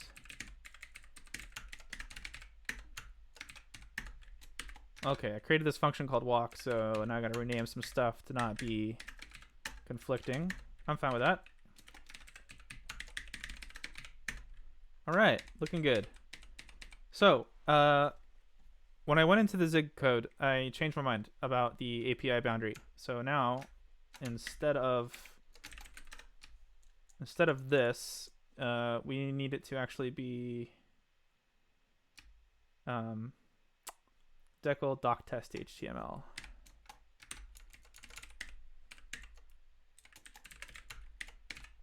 There. And in the JavaScript code, it's not going to be like this. It's going to be more like this.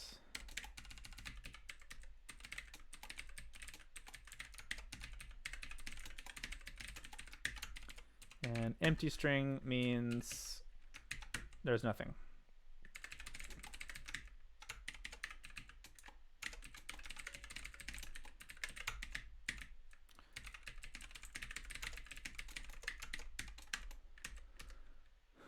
Okay, and then we just set it. Actually, I think it's harmless to just set inner HTML to empty string. Well, okay, but I still want the if, so I'll just keep it then. Okay, I think we're ready to give this a spin.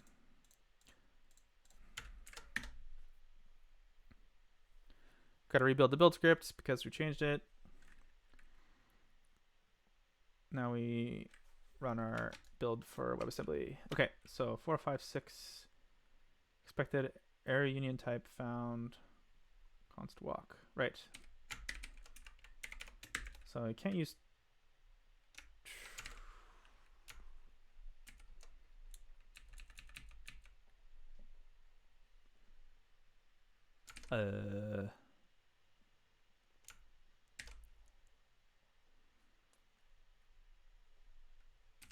oh, okay, it doesn't return an error.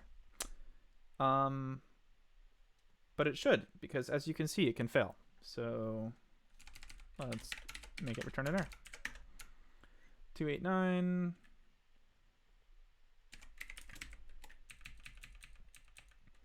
Ooh, that's some type safety in action right there. Yeah, we can't pass the decal index there. So anyone who's interested in this, this is kind of a nice little point here. This decal index is an integer. However, I did best practice in Zig, which is to sometimes, like this, sometimes wrap your integers in a non-exhaustive enum. So here you can see it's a U32, but I made it into a different type by making an enum, which lets me do a few things. Number one, I can assign max int to a special enum value. Number two, I can, well, most importantly, it gives me this error. This is a bug. If I just made this a U32, it would have been a bug that we had to debug at runtime. But because I used an enum here, it got caught by the compiler. So that's brilliant. And then number three, it lets you add methods. So, for example, going from index to looking it up in an array is a little handy get function. So I use that everywhere. So it's really handy. I really, really recommend this pattern of turning your integer indexes into non-exhaustive enums. It's free in terms of like CPU, at runtime it's free. It's a zero cost abstraction, and you see right now it's like it prevented a bug already. Integers with fancy hats. That's what enums are. Okay, so we can't pass the decal index here. We don't even want to pass the decal index. We want to pass AST node of the function decal. So that's actually decal.ast node. There we go. Okay. So that compiled. Let's see if it worked. There it is. Done. That's how you get first try success when you have a compile error for bugs. Fucking did it. All right. That's nice. God damn.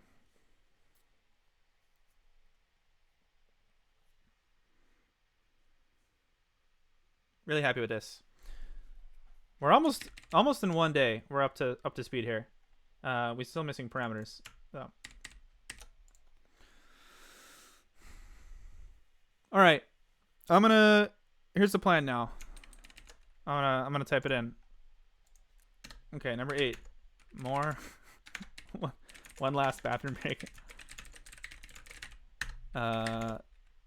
Show off debugging, and then merge their fills PR. Okay, this is where we're at right now.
All right.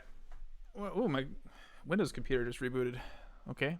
I guess that's when Microsoft decides my Windows computer is going to reboot. Good thing I'm streaming on Linux. All right.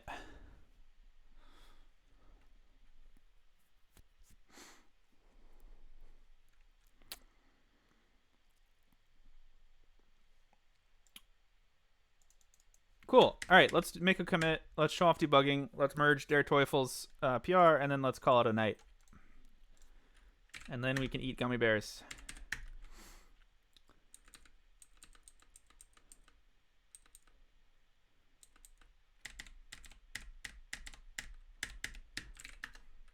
Okay, what did this do? This is adding doc comments to the function views.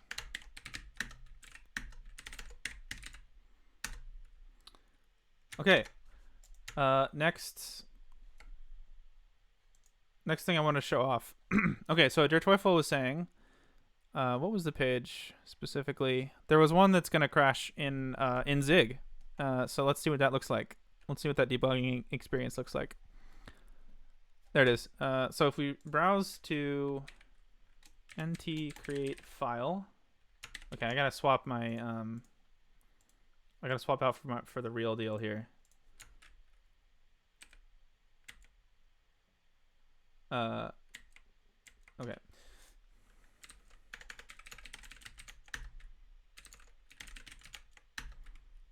So move sources.tar, sources small. Okay, got my real deal in place. Let's go ahead and reload. It's gonna be a bit longer because it's a debug WebAssembly loading more. NT create file, you say? Okay.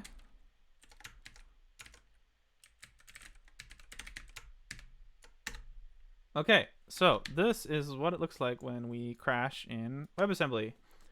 Now I have the what is it? Where's my editor? There it is.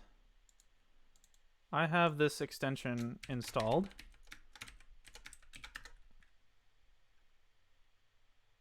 Come on, just load real quick. Just trying to show something on the stream. All right.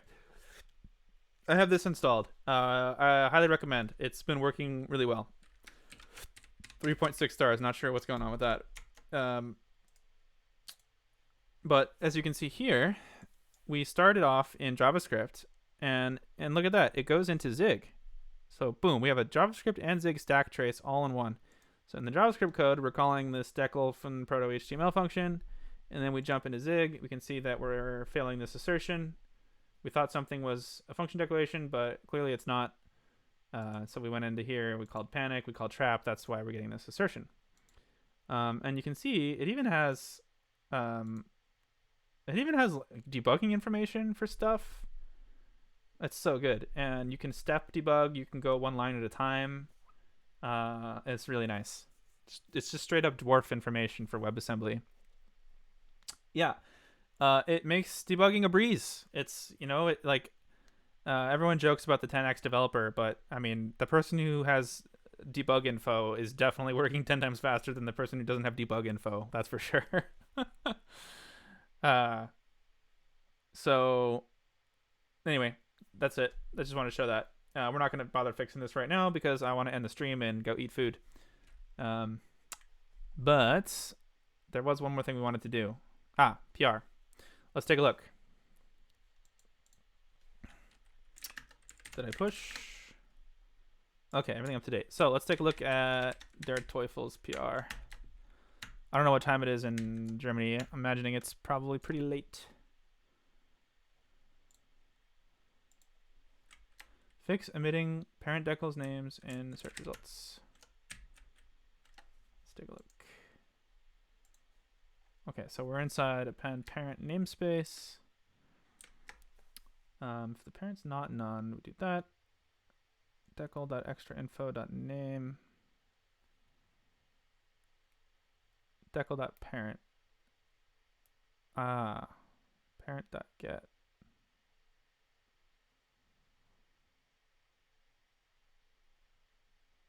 Parent namespace. So what was this supposed to do? So first we do the parent, and then we add a dot. Oh, was this just missing like the main implementation? Yeah, I think that's right. Like it bothered to like walk the list and then just didn't do the thing it was supposed to do.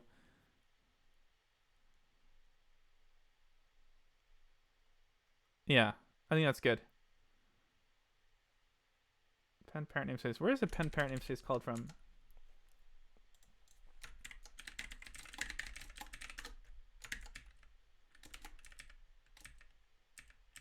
Right, and a fully qualified namespace, of course. All right, so it did the last one, but it didn't do them along the way. Yep, okay, looks good. Let's go ahead and merge that.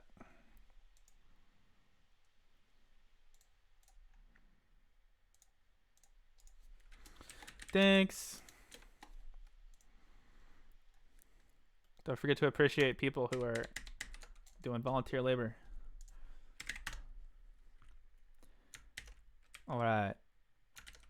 And that's it. We did everything. So I'll pause for a couple minutes if anyone wants to chit chat and I don't know, have some QA or whatever. And then we're going to call it a night. All right. How are you profiling for bottlenecks in Zig code? I tried using perf, but in release, it can't see function names. Release does have debug info, and I have used perf in release mode, and it does work. So I'm curious what's going on in your computer that's making you not see function names. However, there are also a lot of other options. So you could use some of the Valgrind tools that instrument the code and then collect profiling information that you can then view with a GUI viewer, such as kcachegrind. You can also use manual instrumentation, such as tools like Tracy. Tracy's a pretty cool project. So this one, you like manually add some calls. It also does perf-like stuff. So that's another option.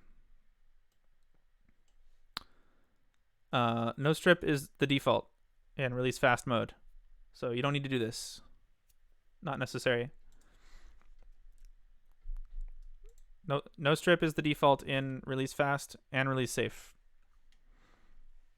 So you don't need to do that for performance. Unless you're using release small, then you need it.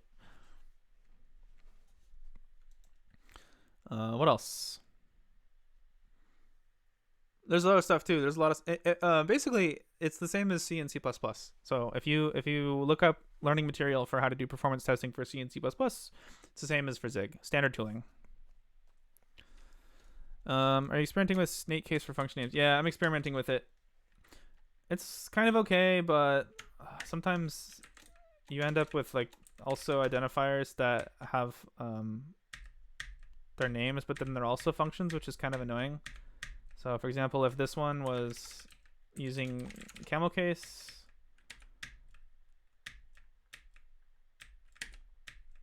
I think this would actually be better because look, now when I come over and I just do this, I just jump between the function calls and the function definition. Whereas before I was also jumping between the unrelated stuff. So I don't know. I think there's a downside. I think it's kind of nice to have the different namespace, to be honest. So I don't know.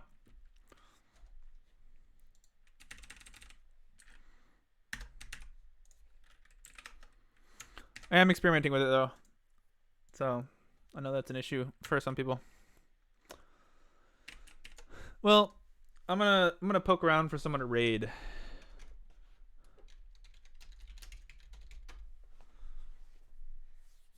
There will not be a VOD. I mentioned this earlier, but I'll say it again.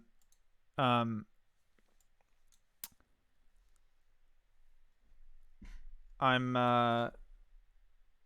let's see. I don't like YouTube because of the ads. I don't like Vimeo because of a bunch of reasons I don't want to get into. I'm